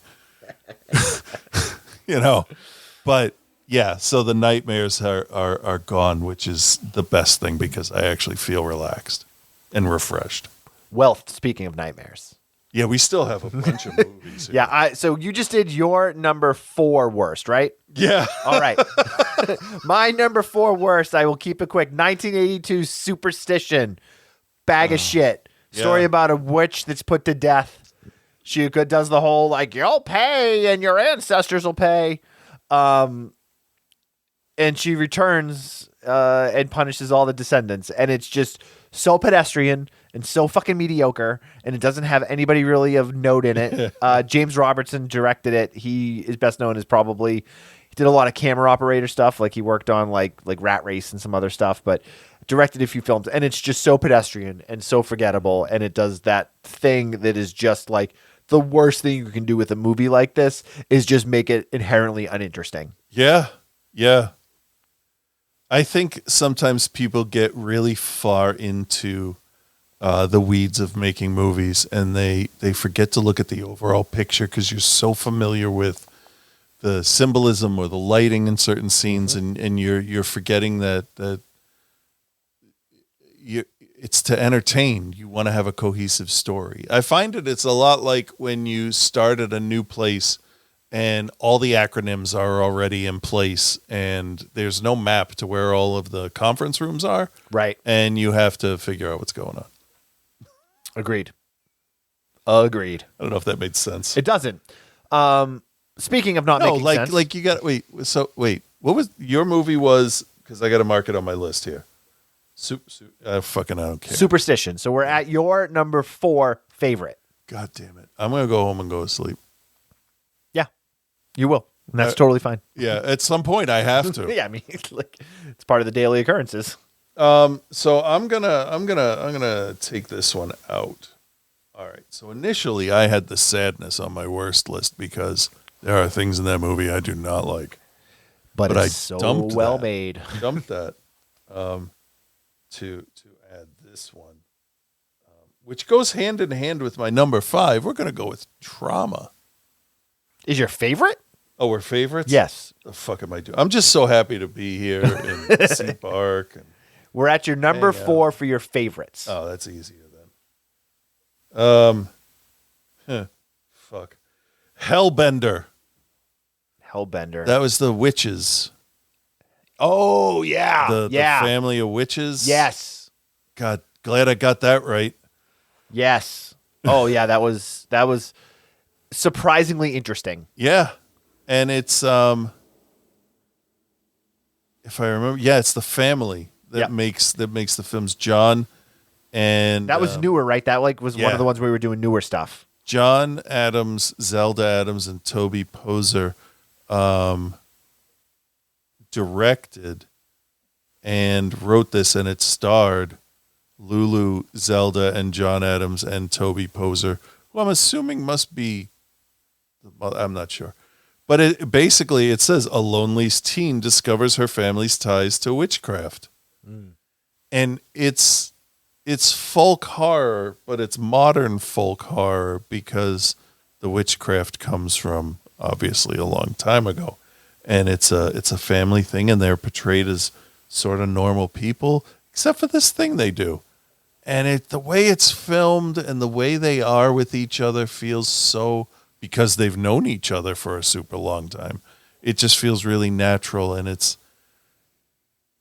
not a comforting movie to watch, but it's also not one that like keeps you like prickly on edge. It's definitely like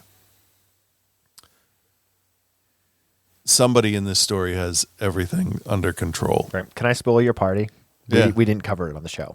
How the fuck didn't we cover that? I'm Nope. keeping it. That's fine. At this point, You've seen it. I've seen it. Yeah, I've seen it. It was good. I enjoyed the shit out of it. But we definitely didn't cover it on the show because it's. I do a pretty good job of keeping my list. So I want to point out I was sober when I put this list together. Absolutely, because I what the fuck? All right. it's all good, man. I'm just going to read down the list, and when we hit one that we've watched, you say go, yeah.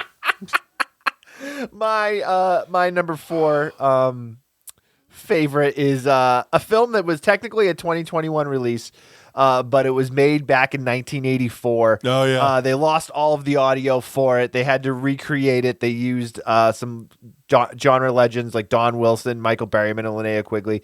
New York Ninja is my number 4 favorite. Ridiculous. Yeah. Plain and simple. Utterly ridiculous. It was never finished. The guy, the ninja gets his wife murdered, and then he basically takes it out on everybody else. Reconstructed by the fine folks over at Vinegar Syndrome. They did a great job with what they had. Oh man, it's fucking amazing. Yeah. Much like a 9 Deaths of the Ninja, it is just utterly batshit insane. Doesn't make any sense. It's ridiculous. The guy manages to throw like 1 ninja star and murder 6 people. Also, I mean, takes place in like the grossest parts of New York from the 80s. Oh, which So is just all of New York. Basically, yeah. Really utterly ridiculous and utterly bad, but amazing film to watch. They're all wearing the I Love the Ninja shirts and stuff. And he's like he's the cameraman for like the news reporter, and like it's such a fucking Superman thing where like he just disappears and then shows back up after he leaves. They're like, you just missed the ninja. He's like, oh man, did I? And like looks at the camera and winks. Like New York Ninja is fucking amazing. Check it out. Okay. Chris, look at me. Yeah. Number 3, Yeah. bottom list. Making sure here. Number Hold on. 3, bottom Let me list. type this shit in here. That's what it's called. Now, come on, load. There's no way I would have picked this movie to watch on my own. Well, we'll see. It's because it's directed by Argento Okay, all right, there we go. and it stars his daughter. And I think Argento wants to fuck his daughter You don't need to think about it. in Trauma. Yeah. Okay. Trauma now for me, Right? We did this. yes, we did. Okay. For me, I Yeah. will say that Trauma is a better film I think, than Dark Glasses. Yes, and it's also worse for the same reasons. I was going to say, because you have it higher on your list than Dark Glasses. Yeah. Why is it? What? I mean, other Because than Asia had a supporting role in Dark Glasses. okay, yeah, she is terrible. She's a terrible. Really actress. is. She's Jaden Smith. She's so bad.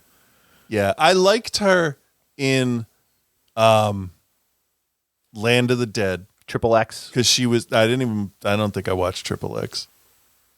Somebody spilled an iced coffee on one of the prints, so I just swore that whole movie off. That's fair. But I didn't mind her in Land of the Dead. I thought, she was cast well because that's about the extent of her. Like, she's really good at anger. She's really good at flirty faces. Yep. She also works better when she's not when she's not directing herself or she's not in one of her dad's movies. Yeah. Like Scarlet. Well, actually, when she directed, what was it? Scarlet Diva. That was actually pretty good. Okay. I mean, I don't dislike everything she's in, but this is some rough fucking acting from her here. Yeah. Well, she was young in this too, wasn't she? Like only like 17 or something, I think. Yeah. Wasn't there a topless scene with her underage in the United States, at least? She was I think she was over the age, but her character was supposed to be like Yeah. 14 or something. That's. I'm pretty sure it's this. I'm pretty sure it's Trauma. Yep. Did not like it. That's fair.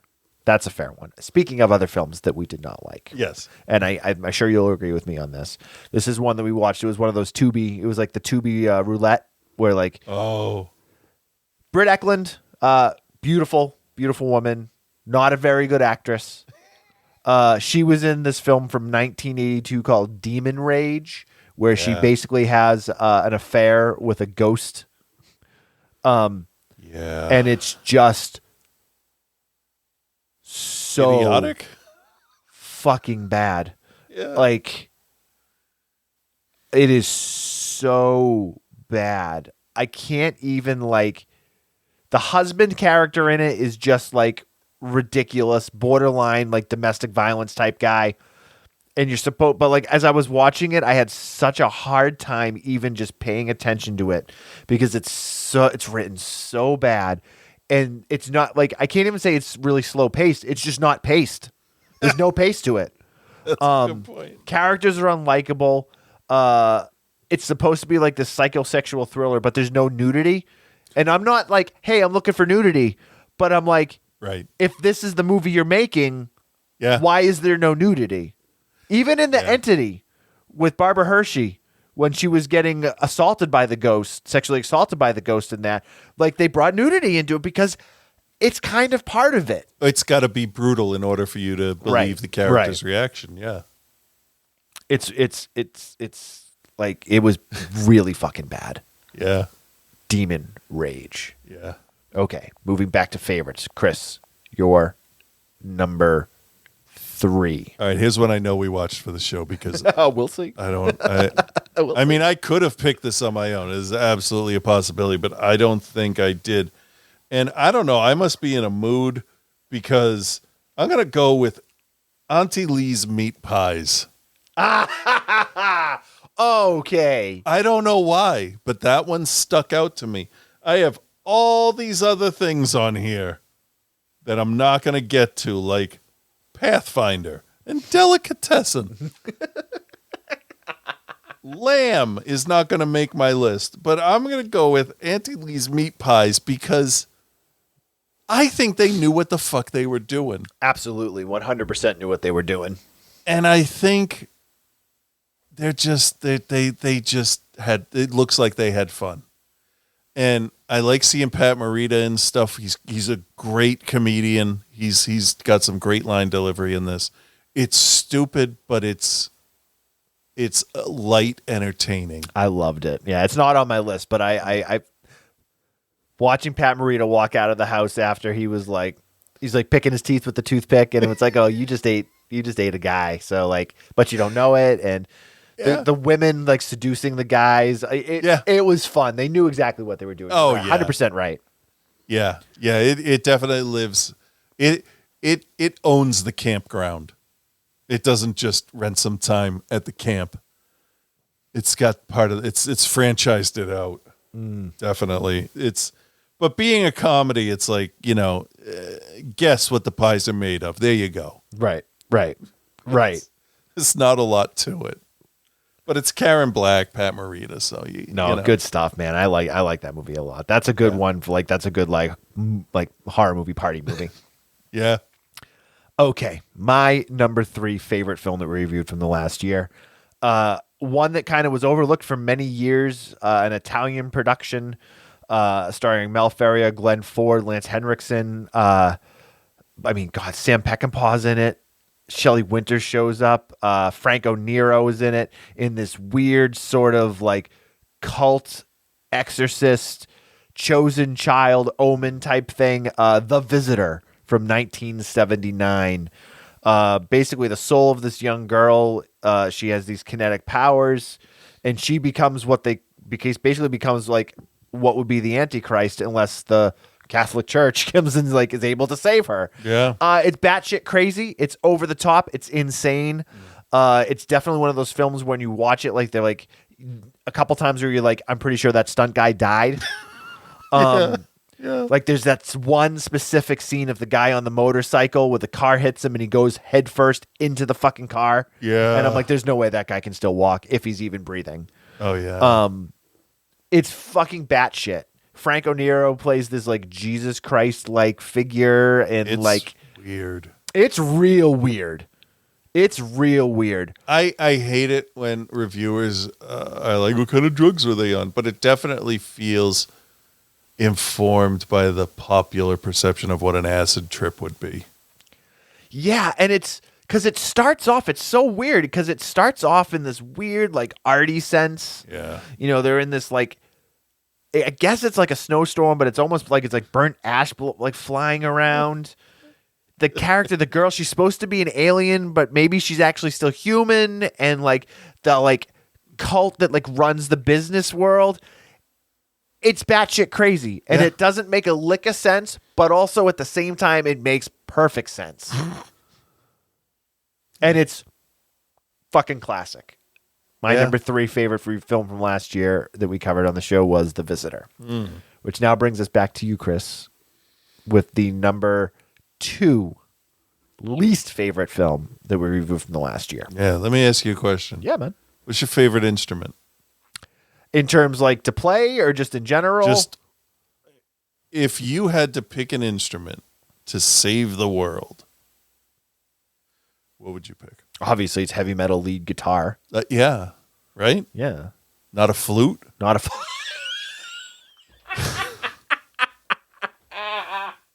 No. Gotcha on that one, finally. No, I'm not. Gotcha. Get the master flautist. Call Jethro Tull. Oh, my God. Oh, shit. Born of Fire. Oh, man. That was the weird, like, Jewish, like, one, right? They used a lot of it was interesting because they used a lot of, like, Jewish folklore. Yeah. A musician searches for the master flautist, a supernatural creature who is planning to blow up the world. To be fair, there were some really interesting sets, like that rock rise that looked like spring water was like almost like a salt structure. That was beautiful. However, what they ended up doing was taking all of the deleted scenes and extra footage from The Visitor, and they tried to make a movie out of this, into this, and it was just garbage. Yeah, that was the weird demon guy that looked like he was just like covered in mud. Yeah. Yeah, it was bad. Yeah, hey, we need a creepy guy. Let's get a bald guy with a weird lip and a janky tooth. Huh? That works. Sure. That works. Sure. Michael Berryman's not available, so let's get somebody else. And it's just Eyes of Fire. That was bad. You're trying to make this surreal, symbolic looking thing, but it only works if people are familiar with the symbolism or can equate it to something else. And I'm not saying that there weren't people that didn't know Jewish mythology, but it is like anytime you base it on a narrower view than just God, the devil, that basic of the three religions, you run the risk of like having to do an opening crawl about what a Dybbuk box is or why Wishmasters are bad or, trolls. But this one was difficult to sit through because most of the time watching it, I'm like, all right, I have no idea what's going on. They're not really explaining stuff. Is it over?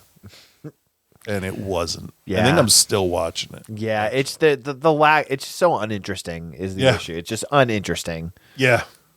Man, yeah, that sucks. Yeah. Okay. I'm glad I watched it because, I know I'll never watch every movie, but I want to see a bunch of them. For sure. Moving on then. My number 2 movie that I hated from last year, man.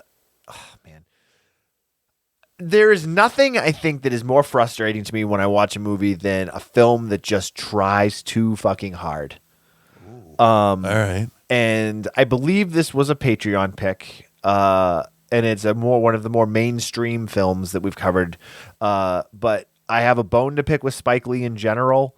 And 2000's Bamboozled is a movie that just frustrated me to no end. Yeah. Frustrated me to no end. It's not that I haven't, I get what he's trying to do, and he's trying to show the systematic racism within the Hollywood system. Yeah. But again, some subtlety can go a long way in that.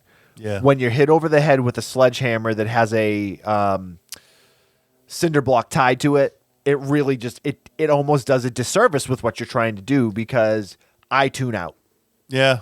And that's what this film did. I think Damon Wayans and Stephen Glover both, I think, did a good job with what they were doing.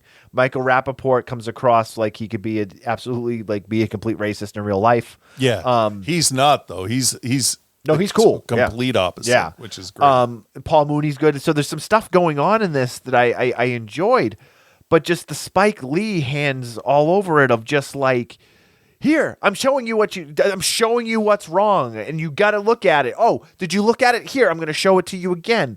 Look at it. Are you looking at it? Here, let me hold the back of your head to the screen to make sure you understand that I, as a black filmmaker, have to deal with this. And I'm like, dude, yes, that sucks.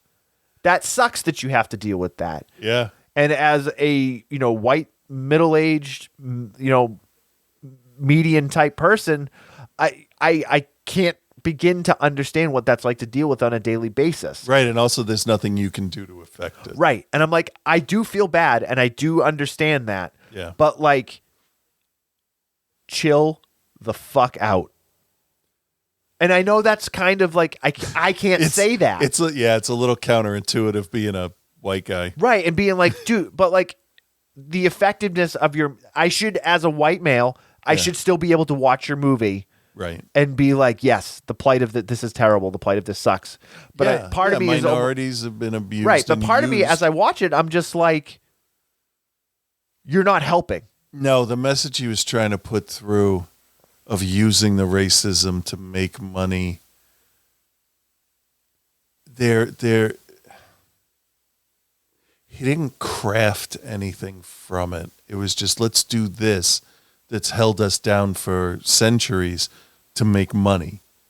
And it's original, but it wasn't explored.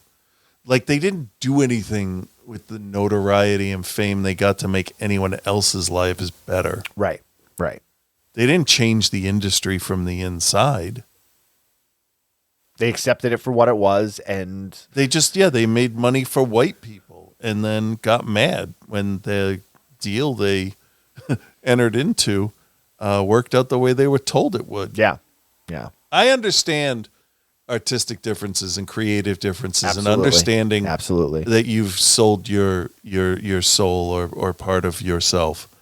But yeah, I think better actors in the roles might have been able to pull off. I have no problem. I have no problems with the actors. My problem is with the writing and the heavy-handedness of it. Yeah. But yeah, Bamboozled, I think it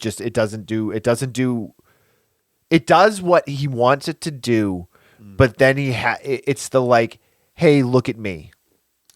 Like this is I'm gonna fix this. But you're so heavy-handed with it that the majority of people, and even as a guy that reviews films like, not as a living, but like if I can't get on board with that, right. That's a problem because like I understand, I feel like filmmaking a little bit more than a lot of other people that would sit down and watch that. And I can imagine most people are just going to be like, well, this is that reverse racism thing. You're mad, and you're going to take it out on everybody else. If that makes sense. There's so many films, like the Jordan Peele films illustrate that so much better. Like Get Out illustrates that in a way that like Spike Lee could never operate at. That's true. Yeah. Spike Lee and my favorite guy who does not know subtlety from, a poop in his pants, Neil Blomkamp. Yeah. There is something to be said for sledgehammer filmmaking like Serbian film or and Martyrs. at certain points it can work, and it can work. But or the sadness. That's like watching the sledgehammer hit you in the face. But when you're talking systemic issues and you're working within the system that you're trying to critique, you gotta be subtle. Fuck, Gene Roddenberry was more subtle than Spike Lee was, talking about the military and and integration and interracial relationships, even though we're all the same race, that kind of thing. All right, number 2 favorite. I'm trying to remember this one. I don't remember it that well, so I'm gonna have to skip it. And I know what my number 1 was, and I don't want to put this one as my number 2 because it's pretty standard. Right. Well, there's nothing wrong with that. If you enjoyed it, you enjoyed it. Now I'm gonna not go with Funny Games for my number 2. Okay, that's fair. This is how fucked up this list is. I'm gonna go with the magnificent action film Guns Akimbo. Nice. I like that one. Hey, we're gonna put Harry Potter in a movie where he has guns attached to his hands. Fuck you. No, you're not. Yeah, we're gonna get Samara Weaving, and she's gonna have chrome fangs. Here's all my money. That's a great idea. I really, really like Samara Weaving. I think So do she's I. got a great sense of humor and great timing. She was great in Bill and Ted's, but I've liked her. First time I saw her was in the Ash vs. the Evil Dead series. But everything she's been in, she's been great. And she plays a really good, not villain. Badass. She plays a great badass. She is. She's the antagonist in the beginning of the film, right? Yep. So- Until you get the idea when they let you in what's actually going on. Right. Through character development, which is something a bunch of these movies on the bottom of my list don't have. But it is pretty much like watching a video game, and it's a lot of fun. It's violent. It's excessive. The comedy can be over the top or really subtle. It's all over the place. Yeah, there's some with- broad with comedy in stuff. that that hits really well. Yeah, I was pretty impressed with it, and I'm very happy for Daniel Radcliffe to have broken out of his Agreed. childhood role, because that and Swiss Army Man. Swiss Army Man and Weird, it's just like fabulous hat trick right there. Love it. Yeah. Love it. Okay, so my turn. All right, then. My number 2 for favorites of the year. So we've done a bunch of these guys' movies. Moorhead and Benson, we've done a number of them. I think we've done almost all of them over the year. But we went back and revisited Spring this year. Oh, we did? Yeah. Yeah, we did. We did. I forgot. And I mean, we may have actually covered this on the show now twice. But we went back and revisited it because it was a Patreon suggestion. And it's just a really, really wonderful movie. Yeah. And so different from everything else they've done, but also exactly the same. It's the story of a couple. A guy flees from the U.S. to Italy. He sparks up a romance with a girl that has so much more going on than what you would expect. It's really, really good. Yeah. It's really good. And it's a love story. And it's a drama. And it's a horror movie. And it's a sci-fi movie. And it's all of these things, but it's also none of them. Yeah. And it's a really special movie. It's really unlike the other ones they've done. Yeah. Completely different, but also still in that universe. It like Synchronic would be the one that I think would link Endless to that one. Because of the way they feel. And then Something in the Dirt is kind of in between those two. Like for feel, for me at least. Yeah. One of the things I see mentioned with that movie is that it's a Lovecraftian love story. And I think that's actually almost doing it a disservice in a weird sort of way. There's some elements definitely there. But it's got great atmosphere. The score is really good. It's shot beautifully. It's a really cool film. Yeah. It's a really cool film. And I don't hear it talked about nearly as much as their other stuff. And that's probably because it doesn't live necessarily. I mean, it does live in their world, but like Endless and the other ones, Nameless, and the ones that we've done, like that are kind of like that ongoing story. This fits right in there. Yeah, but it's less cosmic, like something you cannot exert force over or bargain with or reason with or plead with. And in this it's a being. It's an actual thing you can interact with. And that for me is the biggest. But also, just as a side note, just because something has a tentacle doesn't mean it's Lovecraftian. Lovecraft is firmly rooted in science fiction, alternate dimensions, cosmic horror, like the futileness of trying to do anything in the face of unknowable forces. It's like the rope game in Endless. Like, what the fuck are you pulling against, and why is it letting you win? Like, questions you don't want the answers to. And in Spring, it's just way more intimate. And that's really great that they could do something like that. Right. Okay, so we are at the number ones for the worst list.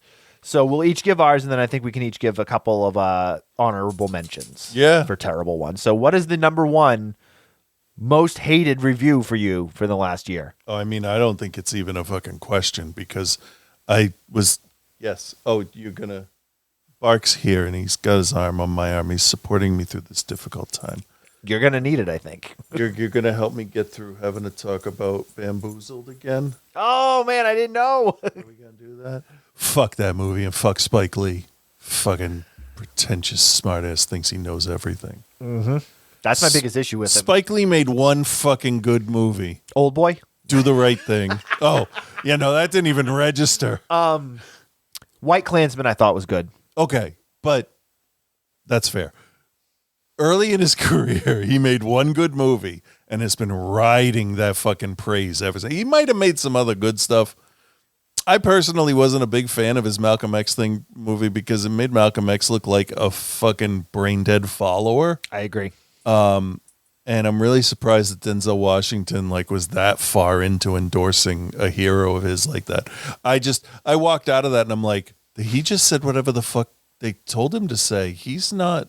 How am I? You done fucked up, Spike. He's watch your basketball games. You got enough money, just watch basketball. Talk Jack Nicholson. Bamboozled is it feels like a child's idea of racism. I know he's African American. I know he lived in New York because how the fuck can you not know that, right? But yeah, when people start believing their own hype, like you were saying about Damien Leone, I can't believe I remembered his fucking name, by the way. Wow. Can't remember what we covered on the show, but no, but I can pull that name out of my fucking ass. I did not have it in my head as I was forming the thought. I'm like, I'm not going to remember his name. Oh shit, there it is. But he's made one. He made Terrifier. He made Terrifier 2. He put Damien Leone's apostrophe S on the front of that. And you know what? If the next one tanks and he's still putting his name on stuff, and he's making bad movies like Uli Lomel's, The Dried Spit Puddle. Spit Puddle. Like at that point, it's like a warning. That's how Spike Lee movies are for me now. His name's on it. It's You see like a a Spike warning. Lee joint, you're like, I'm all set. Yeah. Tim Burton presents, and I'm like, who's in it? Anne Hathaway? Nope, thanks. I'm good. Helena Bonham Carter? That doesn't help me at all. Okay. How many tubas in Danny Elfman's soundtrack? Too many. Okay. Yeah. So, like, I don't know what my point is, but he's so fucking full of himself. I'm white. I'm 50, and I live in a suburb in New England. So, like, what does my opinion matter, right? No, I and I'm right there with you, man. And like, part of me wants to be like, as the person I am, middle class, white American. Yeah. It's tough for me to like. I shouldn't be able to say that, but at the same time, it's not a good movie, Right. and you're trying so hard to be edgy and like, this is all the shit I've had to put up with. You wouldn't understand. You're right. I wouldn't understand. Right. You Right. should help me understand. Yeah. You help me understand, and I will fucking defend you. No problem. That's why No problem at I all. meant like when I brought it up, I mentioned Jordan Peele, and I was like, Yeah. I'm not going to say that I get it, but I'm like, I feel like I understand that plight a little bit better. Jordan Peele shows the audience. He doesn't tell them, like how they disrespected him and the horse in the beginning of Nope. Yeah. And that's not only the job, but he's African American, and even though he's been in the business since like they claim the first images, they don't have any respect for him because that's what he's showing. That's the world he's lived in. And if you show it to me and you show me a sympathetic character, I'm all for it. But if you have these two dummies, because really I think the two in main characters in Bimbos, they were just moderately intelligent. There was nothing special to them, and they glommed onto it, and they took it too far, and it was too. I understand too at the time, like there's Rodney King, there's all other stuff going on. Spike would have been very angry, and I get that it's a product of its time, but I mean. But then shit, is it really that far out of its time if I'm driving over here hearing about a Scorpion strike force beating a guy? Oh my God. And that whole system, that whole thing now is that because all of the cops that were involved in that were black, like people are trying to be like, oh, well, it was black cops. See, it's not a systematic racism thing. No, it's just all cops are bastards. Yeah. It's literally, including the Paw Patrol guys. Fuck them. The Paw Patrol guys. All right, that's another whole story. So Bamboozled. Fuck Bamboozled. I agree with you 100%, man. Fuck that movie. Real fucking frustrating. Yeah. Okay. My number one movie that I hated more than anything this year that we reviewed, we are going to go back to 1973. We're going to go back to Over the Topness. We're going to go back to somebody who made something that they thought was going to say something, but forgot to put anything else into it. Ooh, I think this barely missed my list. My number one movie that I hated more than anything else we covered last year was 1973's The Baby. Yeah. That was the second fucking thing I wrote down. Oh, I didn't man. even need to look at the list. I had The Sadness, The Baby. And that was so close to making my list. It was fucking awful, man. Yeah. I fucking hate that. I still I just cringe when I think about it. Yeah, so like the story is you have a social worker. We're led to believe that she's lost her husband recently, so she goes into this family that has a couple daughters and the mother, and they have an adult son who has a different mental capacity and acts like an infant. And so what the director, and what was the director's name of this? Ted Post was trying to do was kind of give this story of like who is really mentally handicapped, and Also, yeah, and does anyone have the best interests of the mentally disabled right, truly exactly. at heart? Yeah. But it's just bad. And the way it's presented is bad. It's written poorly. There's a lot of questions that are raised that we don't get answers for. And then they raise questions inadvertently. Like, didn't even mean to raise a question. And then I'm like, well, what about this? And then they're just like, don't worry about that. Somehow Palpatine came back. Yeah. Right. Yeah. It's not important. It's not important. Then who's the good guys and who's the bad guys? Is this person really a victim? Like, you don't get any answers. And This movie is a mix of Inside and the fucking Stewart character from Mad TV. yeah, it's bad, dude. It is really fucking bad. The hot dog to me. Thank you. It's frustrating. It's frustrating. Yeah, that was one of my least favorite watches. Real Definitely. bad. Real bad. Before we move on to our number ones for best, just going through some stuff. So we did a number of really, really terrible movies that were utterly enjoyable this year. Yes. 9 Deaths of the Ninja is one of them. I think Groom Lake is also one of those films that's really terrible, but you can find some enjoyment in it. I think Mansions of Madness is another one that's terrible, but can find some enjoyment. But then there's ones that are just bad, like Yes. I Am Zozo. Oh shit, yeah. I Am Zozo is just bad. Yeah. You had already mentioned Dark Glasses. We reviewed Halloween Ends, which was utterly Oh, insulting. yeah. I skipped over. Yeah, I didn't include a lot of the newer Yeah. stuff on either list. I didn't really include any of it. The Munsters was terrible. Yes. Yes, 100%. I have the Blade Master, which We didn't actually cover. right? I had Superstition on here. Things, remember Things? I do. That was the next one I was going to mention. Actually, Almost made the list there. You got other stuff? Eat the Rich. Yeah. Yeah. Eat the Rich was real bad. Invisible Maniac. I liked that more than you It's did. bad, but I would commentary it. Oh, for sure. Yeah. For sure. Killer's Delight was another one that was just a bad cop procedural. Oh. Was that the one with the guy playing basketball with his 40-year-old son? I think it may have been, yeah. Okay. Detective tracks a serial killer through San Francisco. Yeah, they all have mustaches, Yep. even the women. Yep. Snatch. I really didn't like Snatch. Yeah, Snatch is overrated. A Record of Sweet Murder. I remember the title, but I couldn't tell you. what I it was. believe that was the one in the Japanese abandoned cement apartment building with the rape.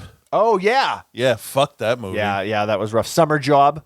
Yeah, Very I very wasn't forgettable sure where comedy. to put that. Well, that's another one of those ones where it's like it's not so bad that you're like angry about it, but like it's just a very lazy 80s comedy. Yeah. Yeah. So I have 2 written down here as a between good and bad, Okay. which I figure we can use to transfer into my number 1. Okay. Before you do that, I Yeah. do also just want to Yeah, mention the one that was like I really wanted to put it on the list, but was the Fear footage. Oh yeah, I definitely have the Fear footage on here, and it almost made the list. But Okay.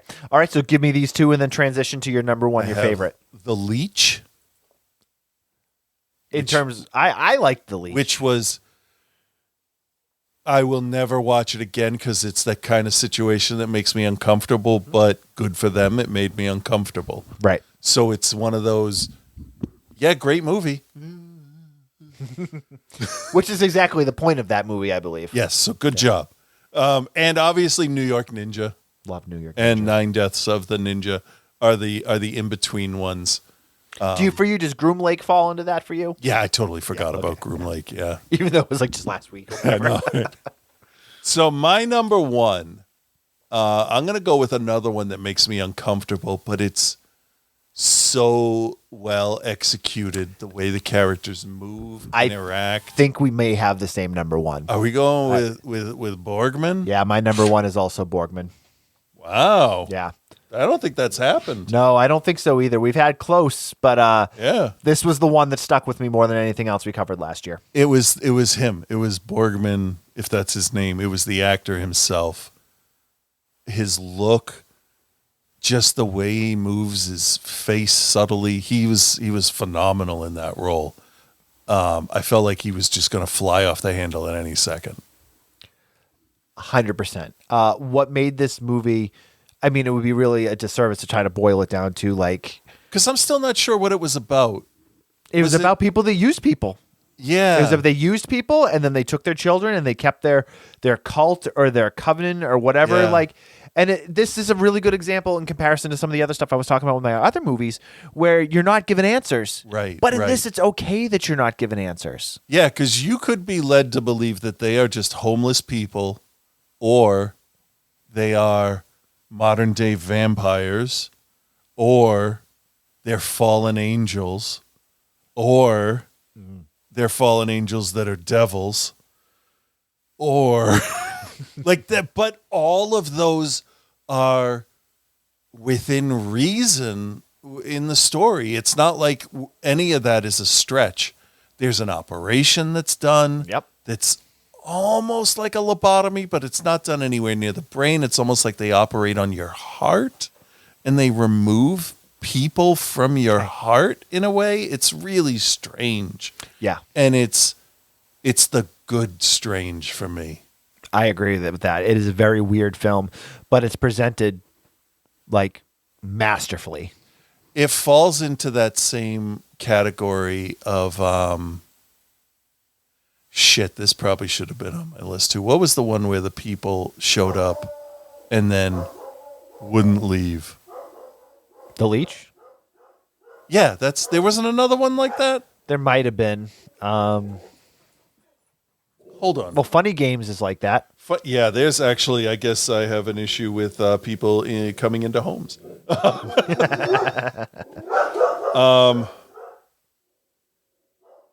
me just make sure here. No, it was older than The Leech. Okay. I think. Oh, there's only one trailer for this fucking thing. I don't know. Anyway. Oh yeah, no, that's Christmas. This was more like in a Scottish home. Not almost felt like the home from Lamb, almost like Men, which almost made my list again. I don't know. I'm probably just mixing 6 things up now because I've watched so many things in a row. This is true. I mean, we watched a lot of mix of things this year in terms of like timing and when stuff was released. So what was the one I said here? Borgman. That's the one we're talking about. The other one that I'm talking about though is it was like they were too polite. We just watched this recently and they didn't say no, please. Oh, Speak leave. No Evil. That's it. Yeah. That's the other one. I forgot about that one. Well, I was going to say but all of these are falling into the same category of what makes it good is that all of the people in these stories don't say, get the fuck out of my house. Right. Right. And it's like, that's the kind of thing where I'm like, it's almost like taking Adderall for ADD. It's like Adderall, like gets you going, but it like shorts out ADD or something. Right. I don't know how the fuck it works. It's like those movies I can actually deal with because like, I know I would at some point be like, all right, you guys got to go. And these people aren't doing it. And I'm like, all right, well, I know I'm not as bad as them. Right. So, well, so yeah, Speak No Evil was that was I used that on my end of year overall for 2023 list. That movie's fucking brilliant too. I'll never watch it again, but it was fucking brilliantly made. Yeah, like The War Room. Yes, exactly like The War Room. Fucking brilliant. Don't know why that didn't get more recognition. I don't either, but Borgman is excellent. Yeah. So just running through some others from this year, specifically some films that we covered that were newer that I didn't include in either spot. Fresh I thought was quite good. You had mentioned Men. Men was really good. I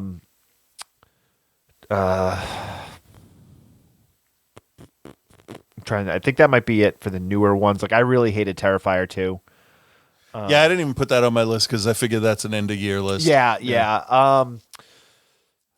Hellraiser was really good. I thought Prey was really good. Yep. Yep. What about Pathfinder? Remember Pathfinder? Pathfinder was good too. Yeah. Pathfinder was excellent. Considering all of the historical accuracies of that thing. Lamb. I thought Lamb was excellent. Off Lamb season made was me pretty good sad. too. Off season is definitely. I have it starred here. It almost made the list. It was very close. Oh, one of the ones that you suggested, Jugface. Yes. Jugface was quite good. That's been one of my favorites for quite a few years now. We also covered some classics. Obviously, we covered like Nosferatu. Yep. Turned 100 last year. It did. It did. Most Dangerous Game was another one that was a classic that we covered. Yep. What did you think of Luz, the Flower of Evil? I can't remember how much I liked that. I liked it.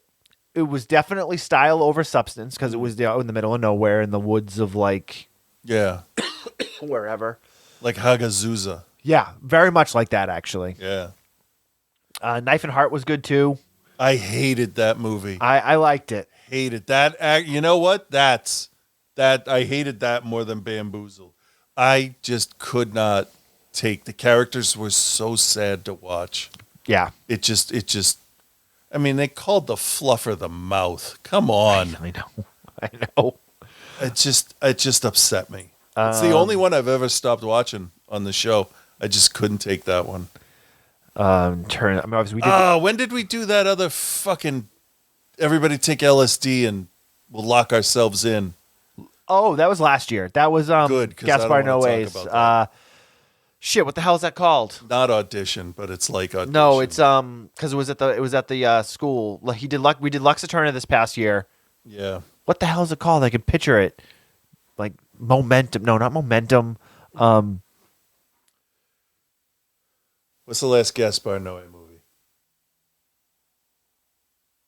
Oh shit, Vortex is the last one he did, so that's not even helping me. And that stars Dario Argento, and it's about old age. Does he fuck his daughter in it? Intensity? No.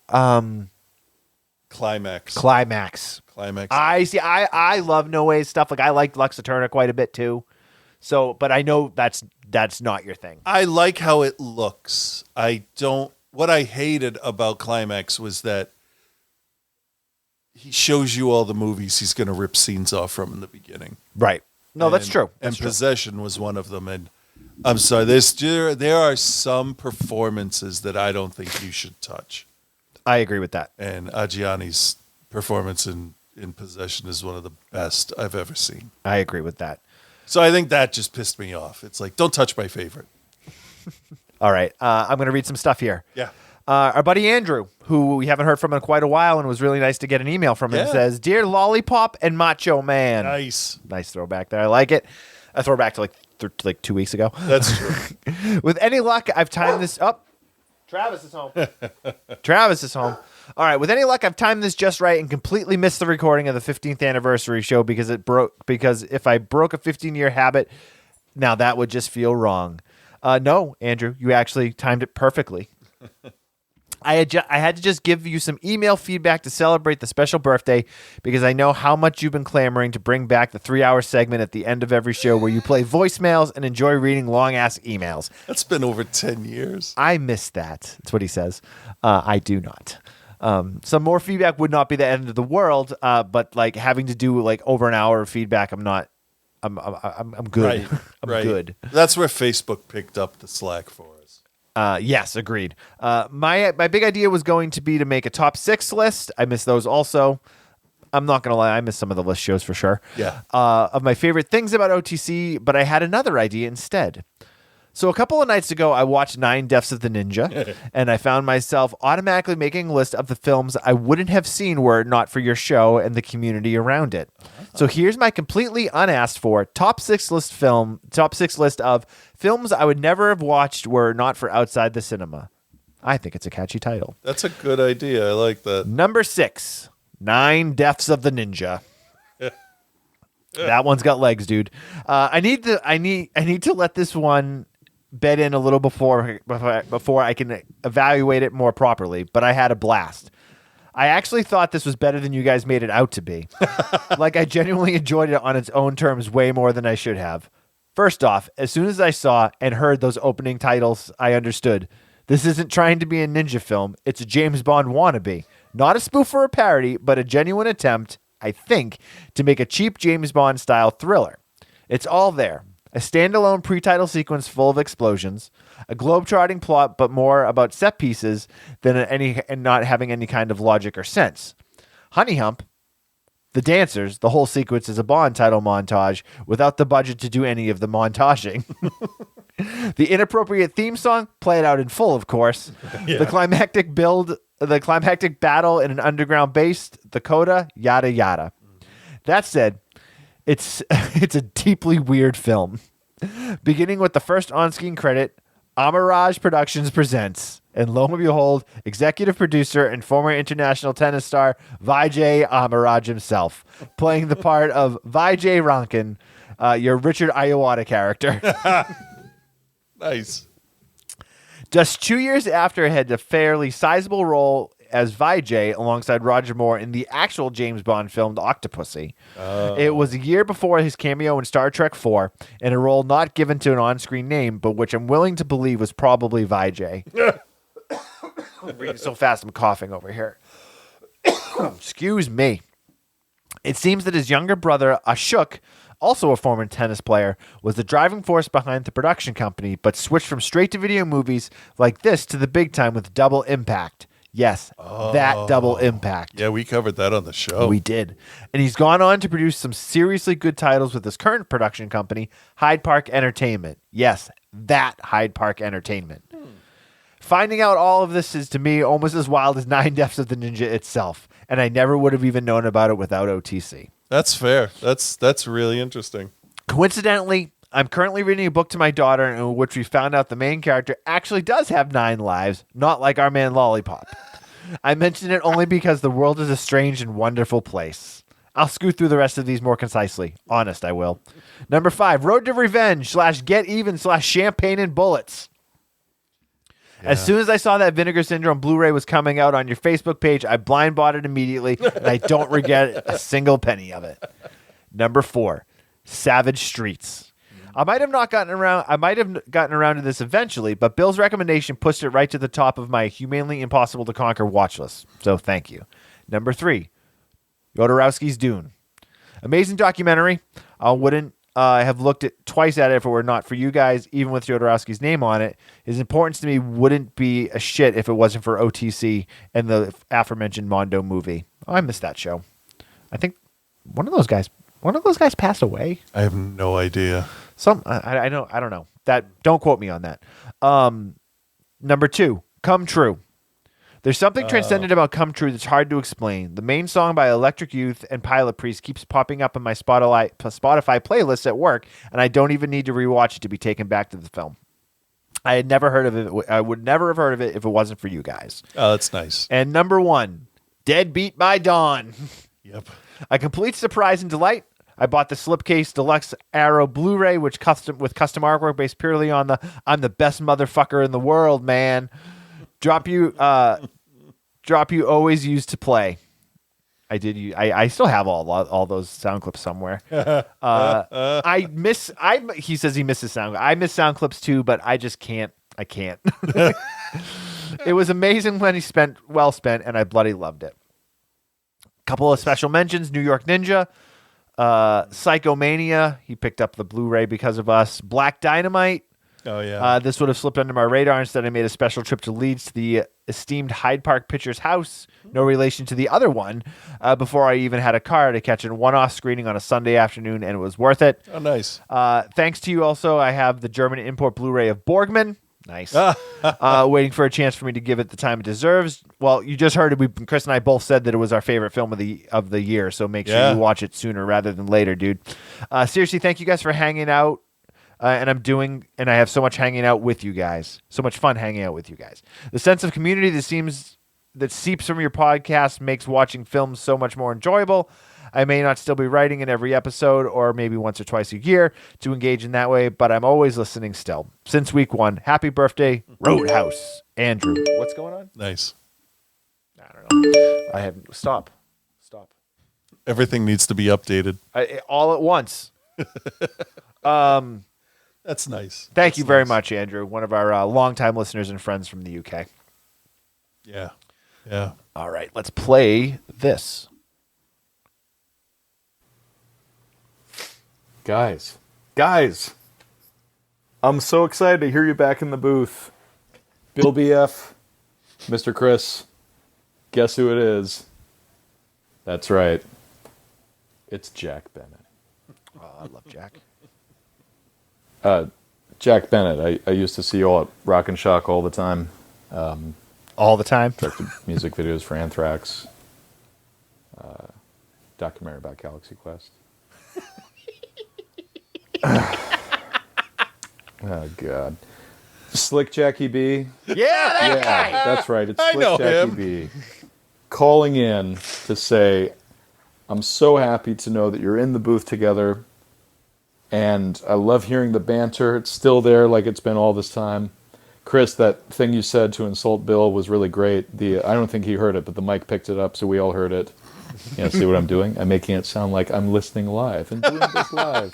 I miss you guys. I want to come back.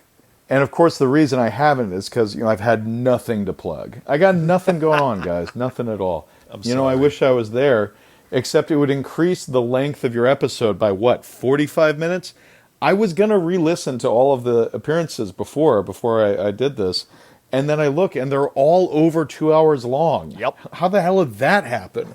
The only episodes I'm on that are less than 2 hours long are the two where you're interviewing me and BJ, him about the Slayer video, me about Blood Eagle Wings, and you split it up over 2 episodes, but those are both under 2 hours long. Let me read out the other run times. 2 hours and 8 minutes, 2 hours and 28 minutes, 2 hours 25 minutes, 2 hours 31 minutes, 2 hours and 54 minutes. And these aren't specials. These are just regular episodes. Jesus. I increase you guys' runtime by at least half an hour every time I'm on, and I love it. I love coming on Outside the Cinema and bullshitting with you guys about movies, talking about what we've seen, what we like, what we can't believe exists.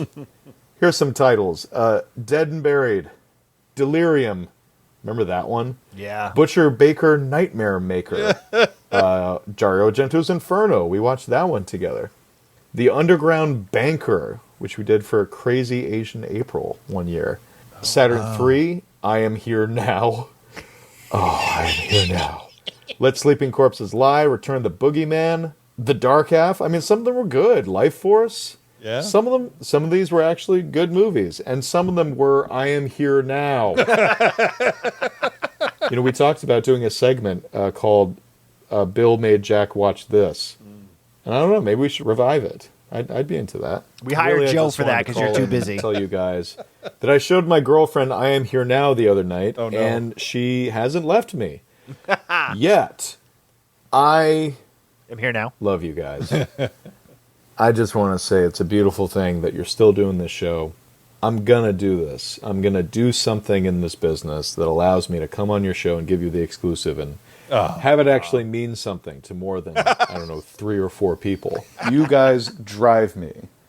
You drive my desire to get somewhere in this topsy-turvy business. But until then, I just want to say that since I didn't have the time to listen to all our old episodes, I just listened to all of the old Holy Shits with Reverend Scott. And you degenerates. Oh my God. I'm listening to and wondering, how did he even... They're not that manipulated. I am such a fucking maniac. Anyway, in all seriousness, I love you guys. Keep doing it. Let's keep hanging out outside the cinema and talking about movies. Peace and love to Reverend Scott as well. Slick Jackie B out. Oh, man. I miss Jack horribly. I can't believe you got him calling himself that. He hated it so much too. Jack is one of those guys. So Jack is one of the people that obviously we had on the show when he was at Rock and Shock one year. He was promoting, I think it was Bloodworks, the show he did with Scott Ian. Yep. And just became a friend and has been like a dude that like when I'm working on something and I'm like having a hard time or like I'm not sure if something is good or like I'm worried about what I'm going to do and I'll reach out to him and he'll always wait 2 to 3 weeks to return my message and then help me out. That's normal, right? No, but in seriousness, Please tell me that's normal. Sure. No, but in seriousness, Jack has become a friend, and he's a good friend. And whenever I get out to LA, he's one of the people that I absolutely make sure I stop and see. A lot of people don't know. I mean, he was in Survival of the Film Freaks, but he was a massive help with getting Survival of the Film Freaks made, and just kind of helping get Kyle and I, maybe not so much Kyle, because Kyle was already rolling, but like helping me become, the filmmaker I am now, and being able to work on things, which is just something that having him be able to being able to lean on him is very important. And I truly treasure his friendship, and it makes me sad that it's been, I think, probably 4 years since we've actually been able to hang out face to face. But yeah, 3 of them are understandable though. Yeah, for sure. Because we were supposed to get out to LA for Don't Forget to Leave 2 different times, and it just never happened. But I know Jack definitely has stuff cooking. Oh, good. Stuff that we can't talk about, but he's got stuff going on. He's busy. He's working. Nice. So he's welcome to be back on the show whenever he wants to. He doesn't even. The thing is, he's like, "Oh, come on, when I got something to promote." I'm like, you don't have to have something to promote to come on the show. You just have to be able to. Something you want to trash. Yeah, you just have to be able to record when we're recording. Yeah, that's pretty much the catch. That's the catch. He's one of there have been a handful of people that I click with almost immediately, and he was one of them. That was nice. He's genuinely just a really good dude. Yeah, just a really all good of dude. Our interests were the same. It was really weird. It's like any quote or reference he made, both of us is like we've known each other for 10 years already. Absolutely. That was nice. He's a good guy. Another guy that we've known for probably over 10 years now. Michael Neal wrote in. Hi, Bill. I know that guy. Yeah, I know him too. I heard through the grapevine. I.e., Reverend Scott, you guys have a 15-year anniversary show coming up, so I wrote you a little something to read on the air. Congrats. I don't know if he's congratulating me for allowing me to read his email, or I think it's look how lucky you are to read what I have written. Makes sense. Yeah, that's how I would have. Makes sense. He says, "What's up, knuckleheads? What's up, knuckleheads?" Yeah. 15 years. I can't believe it. That's a ton of cult films. I think I added up. It's something like 1,500 films or something ridiculous. If we're just at 2 a week, that's not the Right. the 10 we've done at a time. Right. We've had I remember we had one show. Was it the 10-year anniversary show? We did 10 reviews each. Yeah. Something ridiculous. Yeah. Thanks so much for giving me a chance to come on your show back in 2009 to promote Drive-In Horror Show. OTC was the first podcast that I ever went on, and it started my connection with the world of horror fans. The Drive-In Horror Show screening you hosted was a real treat. That was my birthday party. Right. And it was awesome to watch it with friends on the big screen. I'm grateful to all you have done for me and for my films. It's been awesome to get to know you guys. You're good quality dudes. I wish you the best of luck with your continued quest to watch ridiculously obscure films. Michael. Nice. P.S. Special thanks to Bill and Kyle for shooting Celophaeus. I can't wait for you all to see it. They kicked ass. P.S.S. Extra big thanks for giving me a platform to express my love for goat fucking. Gotta go now. There's a goat calling my name, and I don't want to leave it waiting. Michael Neal who said that.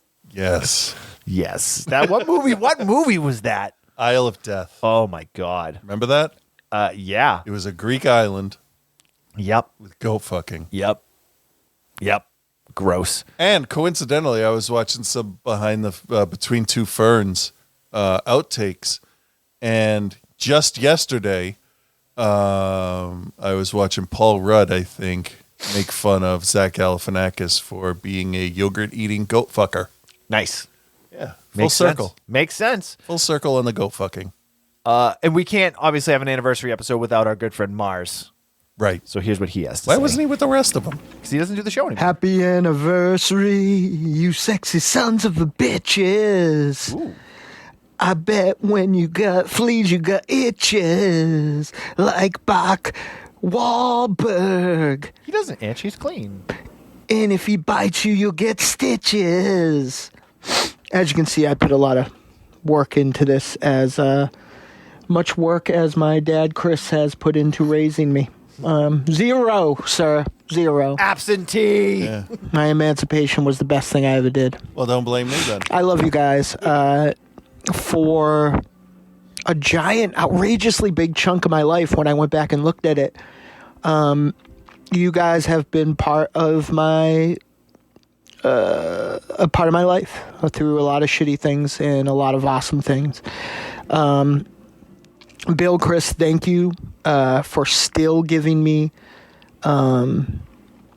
stuff to listen to, for still taking bullets, especially in this ever like boutique camouflaged,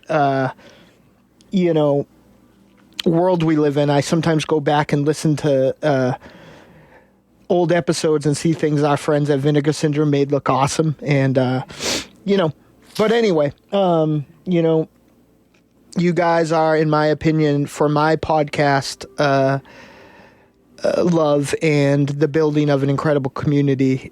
You guys are, you may not have been the first, but you, and not the second or third but I mean, you were, you were in that top 50, 60, 70 in our community. You guys were the reason I listen to almost every podcast I listen to now. And also the reason of a lot of great friends I have now. And I consider you guys great friends and family. So happy anniversary. You put in the hours, and I know how fucking hard it is. And, I'm actually getting this tiny bit sentimental now because, I remember listening to you guys in bed while I was in the hospital at Brigham and Women's after my surgery, going through some old episodes. And, and then at one point, Bill came in and hung out with me for a while, and I have never forgot that, and I will never forget that. And I remember thinking while I was listening to it, how many people would have thought that just listening to other people talk about movies that you like or dislike would make you have real friends and people you consider family. And I definitely consider you guys family. So happy anniversary to you guys, and all the listeners and all the people who've contributed, and to my brother from another mother, Scott, who, also same thing. I just love the three of you so, so much. So happy anniversary, guys. And until Chris wears a shirt of himself in a documentary, you can make mine OT. Wait, what? He didn't do that. Okay, bye. I mean, first of all, why wouldn't you? If you have a T-shirt with yourself on it. We went through this with Raven Shadow earlier, wearing his own face on the Down Boy shirt. Yep. And to be fair, you said to me, make sure you don't wear anything that would need to get clearance on. And I'm like, I don't need clearance on my own fucking face. Nope. I thought that was the smartest decision. Absolutely. And here's the thing: other than us, nobody knows that that's a picture of you. Right. Right. Mars is Mike is because he's another one that he's family. He's family. And when he was really sick in the hospital, and I remember going in to visit him and thinking about I'm like, I know this guy because of my podcast. It's not even and somebody that I genuinely love their opinions, and I want to know their opinions on things. And stuff like this makes me think about how the fucking pandemic is just kind of ruined relationships. But I haven't seen any of these people in over 3 years because everything has now become more difficult, just in general. So Mars, I love you. Thank you so much for the kind words and for being a friend and being there for us. Absolutely. And make sure you do your homework. Do your homework. There, I fathered you. Now shut the fuck up. All right. I mean, we're getting there. We're back now. We're down to Joe and his Amity review, and we got Reverend Scott. Okay. So this is a show of classic proportions. We're at 2.5 hours. And this is an anniversary show. And what is this? Amity Dollhouse, right? I think that's a so. good one. That's because it doesn't make any fucking sense. I read the quick synopsis. Well, hello, Bill. Hello, Chris. And hello, OTC Nation. It's your boy Joe here. And this week, Bill again took me to parts unknown because they don't say where this motherfucker takes place. Bill made me watch Amityville Dollhouse. You want to know what's scarier than, I'm guessing, this movie? Everything. My driveway is about 100 yards of dirt road, and we got like 8 inches of snow last night on top of the 3 inches that we got the day before. And once I'm done with this bullshit, I got to go deal with that bullshit. Wow. 99% of the time, I'm really glad that my wife and I never had kids. But then sometimes the driveway needs to be plowed and shoveled, and I think, maybe one wouldn't have been that bad. Yeah, 214. I mean, that's why people have kids, Damn. right? Tax deduction and free labor. Yeah, fucking right. Anyway, Amityville Dollhouse. Almost there. As I discussed with Billiam, the rest of the Amityville movies are so far out of canon, and there are so many of them, that I'm just going to do the remake and Amityville Karen and call it a series. Thank fuck, because these movies sucked harder than an industrial shop vac. Before I press play, I was, despite my displeasure with these movies, intrigued by Chris's idea from last week that maybe the dollhouse here is made from the wood of the OG haunted house. Right, that's a good idea. And yeah, I mean, Would make sense. that's at least a good idea to use as your launch pad. Do I think the makers of this 1996 straight-to-video entry into a series that should have ended in 1985 will be smart enough to use that idea? No way. No. No, I do not. The opening credits are promising, though.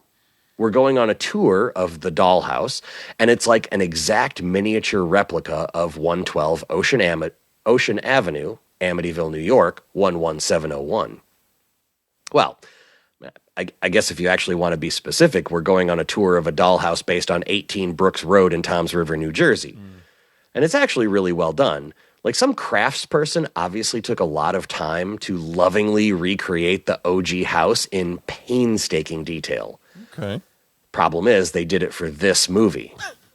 That'd be like putting a new custom hardwood floor, like doing the whole custom hardwood flooring in like a ramshackle trailer in Kansas while a tornado is heading your way. It's just not worth it. Again, they're very obviously telling a story about families here, and yeah, I guess I get it. Like, even the movies in the series that don't take place in Amityville still revolve around an actual dwelling and family troubles and the claustrophobic feeling you can get from having to live with other people. That, again, is fine.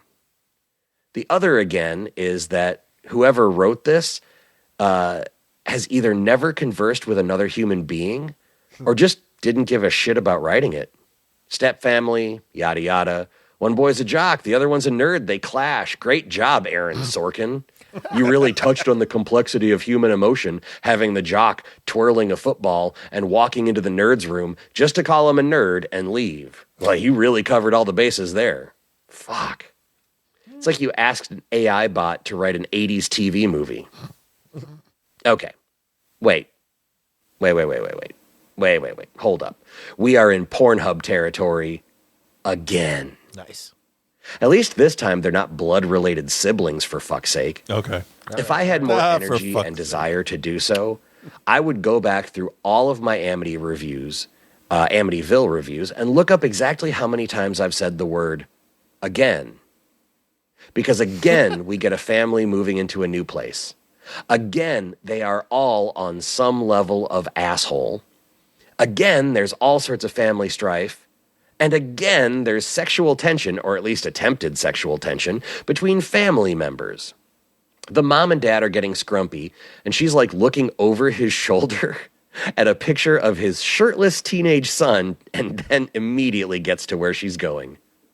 Cut to the jock son in the fridge getting a late night snack, and mom rolls up all sweaty, and they almost 9.5 weeks each other. Almost. Like, if she gets stuck in the dryer, at least we'll know where that porn trope came from. Okay, fuck the rest of the story. This is great. So mom is thinking about her teenage stepson and double-clicking her mouse button when dad walks in and says, "Hey, I just fixed the gas line. The pressure was way too high." I swear to you, if this whole thing, all of the hallucinations and supernatural bullshit, like the nerdy kid is seeing his dead dad and like the little girl gets sick and like Season 4 keeps passing out, if this turns out just to be a gas leak, this will be the greatest Amityville movie ever. Swerve the audience, please. The last scene in this movie, The last scene in this movie should be a painfully long, one-take shot going from room to room with all of these dysfunctional chuckle fucks sleeping their final sleep when a gas company truck rolls up. The dude checks the meter and is like, "Ruh-roh," credits. In my opinion, the real villain of the piece here is the dad's sister. She is a late middle-aged white woman who constantly talks about vibrations and energy and owns a new age bookstore. She's got more jewelry than Mr. T, and everything she says is with completely unburdened confidence. Too real, Amityville Dollhouse. Too real. The only missing scene is this woman bellowing, just howling at a teenage barista that she threw her chakras out of alignment by making her wait 5 minutes for her latte. That's not... As always, they end the movie by going bonkers, and a bunch of the family gets, I don't know, sort of sucked into the dollhouse. They sort of allude to the fact that they've been sucked into the dollhouse, and there's demons there, except the demons look even more silly than the bone dragon from the end of Hellraiser. Oh, no. Like one of them looks like the swamp witch from Legend, but like the Wish.com version. Another one looks like the weird mutant baby twins played by Dan Aykroyd in Nothing But Trouble. Oh. And the lead demon looks like that demon that Ray Don Chong turned into in the Tales from the Dark Side movie. But like, All right. if it fell into your swimming pool while you were on vacation and it didn't know how to swim and you were gone for like a week and then you came back and was like, "What's that smell?" and you looked in the backyard. Kind of like that. Fucking movie ends with the Oddly nerdy specific. kid as they all hop into the car and drive away. Like the whole family just, like the first movie, they just get in the car and drive away. But the fucking nerdy kid, as they're driving away after all of this trauma and demons and supernatural bullshit, that house is definitely not up to code. Fuck. Here's the thing. The good, I'll give them this. They paced this better than almost any of the Amityville movies. Like they kept it moving. The bad, at this point, all I should need to say is that it's an Amityville movie. Like, I've come close to tapping out on these, and if you've been listening to the show for the last 5 years, you know the things I've seen and not tapped out on. That's true. I'll be back next week with the 2005 remake of the OG Amityville Horror, starring Ryan Reynolds' abdominal muscles. Until then, fucking be good, everyone. You're going to make it, Joe. I promise. Yeah. I promise you're going to make it, bud. That was an interesting point in Ryan Reynolds' career arc. He had just come off of doing like sitcom stuff. Yep. I'm thinking he didn't know what his career was going to be at that point. Because he was doing a lot of comedies. I know he did The Proposal. He did what was Waiting around then? Waiting was right around that time too. And then he finally has the clout to do Deadpool, and he bought his football team. So I know. Yeah. Okay. I get the feeling that Reverend Scott's going to take us on a pretty long journey. Okay, is that because you can see the runtime? No, I haven't seen it yet. Okay, but he says strap in and strap on because it's a long one. All right. I just want to go home. Not as long as the Trick or Treat Radio one. Okay. This is the ghost of Robert Loggia. I had to come back one last time to celebrate 15 years of you being assholes. So congratulations. Am I peaking?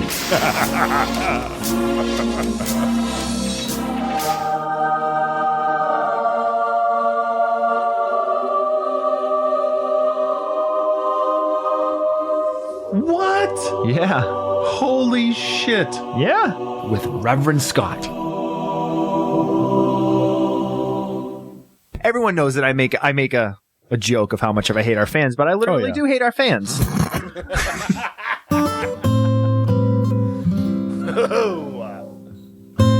Happy anniversary, Bill and Chris. Please tell me you love me.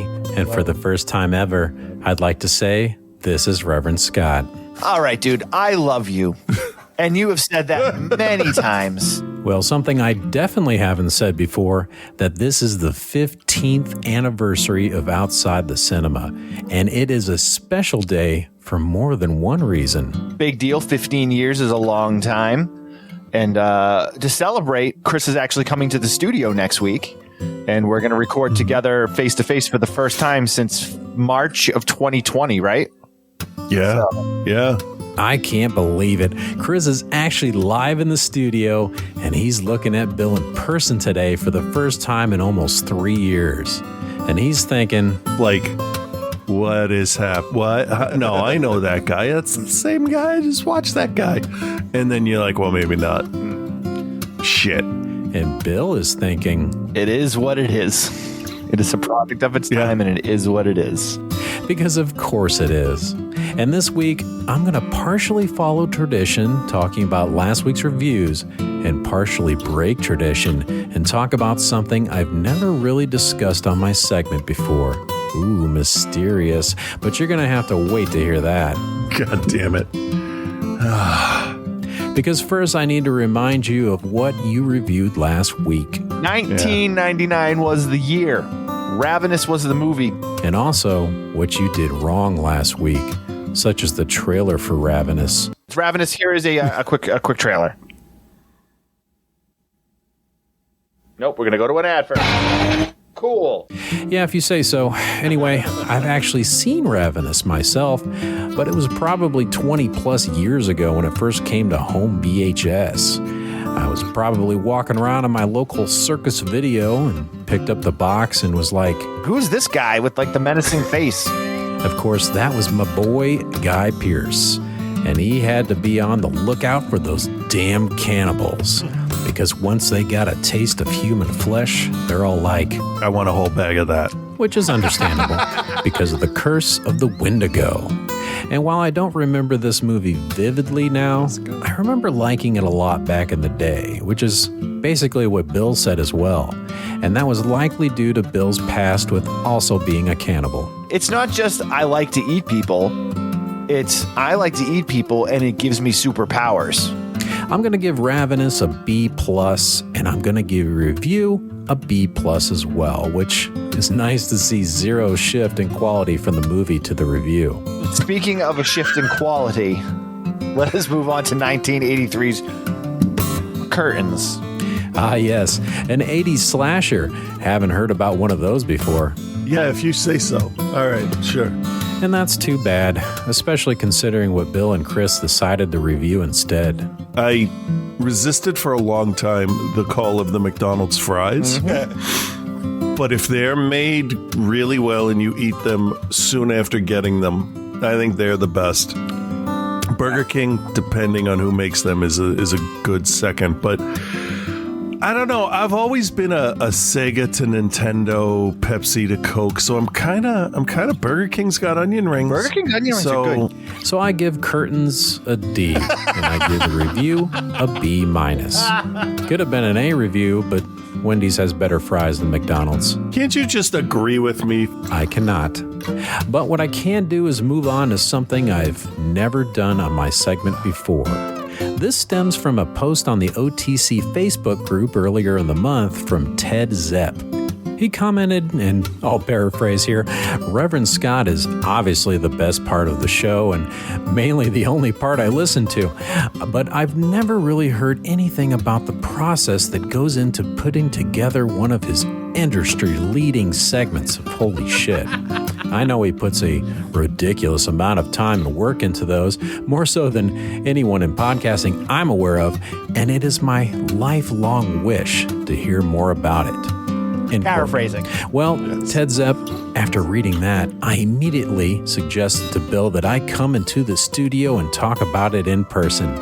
And Bill said, no. I can only assume that was so I didn't distract him from his work on his new documentary about the legend of Reverend Scott, which Chris is very excited about after just seeing an early cut of that documentary. Even then, it was just a broad stroke stereotype of a moron. Right. But until that is formally released in 6,500 theaters and 3D IMAX, let me tell you a little bit about what went into making this segment.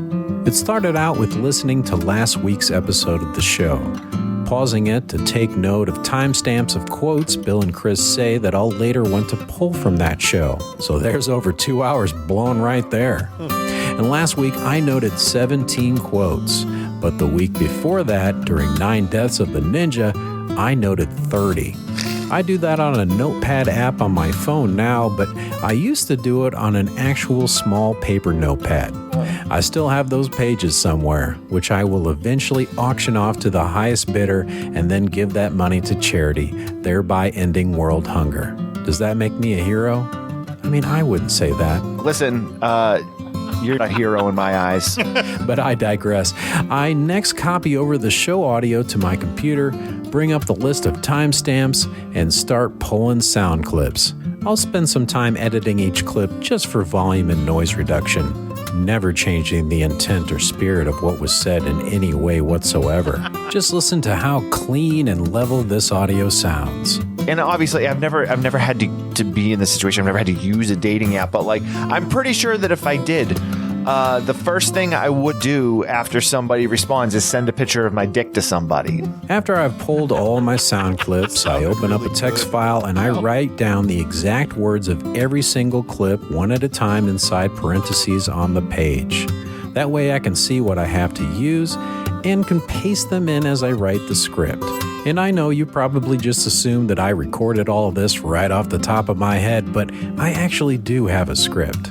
And having all of those quotes pasted in throughout the page allows me to know where I need to briefly pause as I'm recording it. So I can edit in something like, I'm going to eat you while I'm having sex with you, and then eat you more.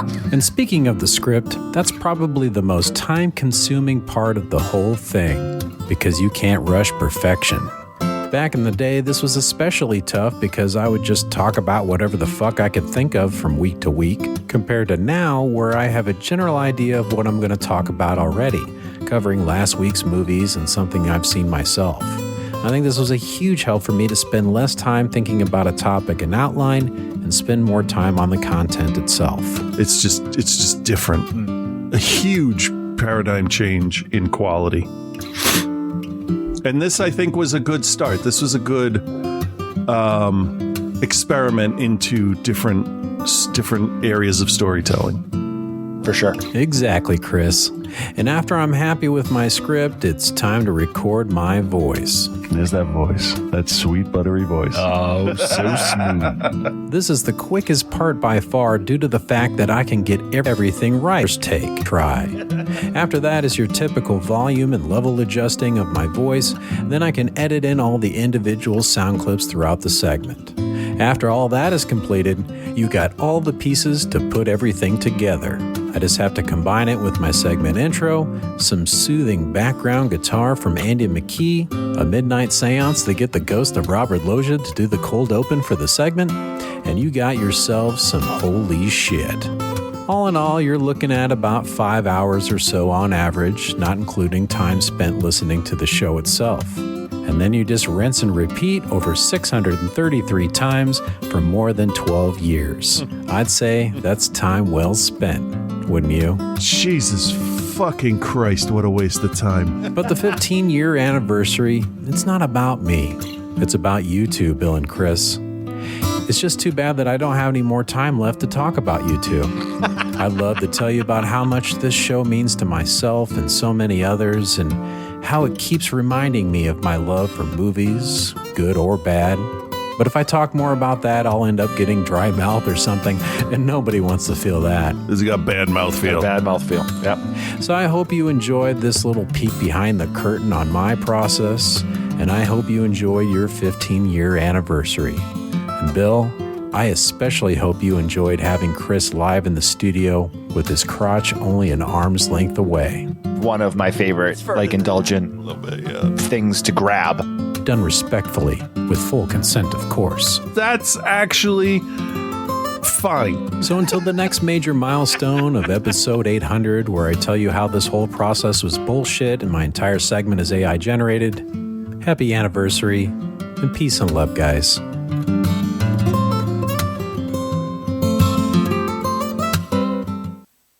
Holy shit with Reverend Scott. It's just like a good old-fashioned grab to the crotch. Yeah, but it felt weird. It felt excessive. And I love that. Okay. I like that. Yeah, I like that. Well, yes. Huge thank you to Scott. Apparently, I don't have to make that documentary that he was talking about now because he just gave away the entire thing in that segment. But yes, obviously, huge thanks to Scott. He definitely works very hard on his segment every week, and I know we give him shit a lot of time. Oh, every time. But like, he absolutely is a huge part of this show. As Joe has become a huge part of the show now too. So I want to make sure that I thank the two of them. I'm not going to speak for you. I don't know if you want to thank them or not, but I will thank them. You can. All right, fine. Good. I was when Joe said that they got like 8 feet of snow. I know it was 8 inches, but 8 feet of snow. I looked at my watch to see what no, I'm not talking to your watch. To see what the temperature was here because it's stupid. It's 47 degrees here. Yeah. It was 60 the other day. Yep. My daughter walked outside in bare feet in the middle of fucking winter and was okay. Yep. This is not all right. Nope, not okay. But what is okay is bringing this 2 hour and 15-minute episode to an end. Yeah. Damn it.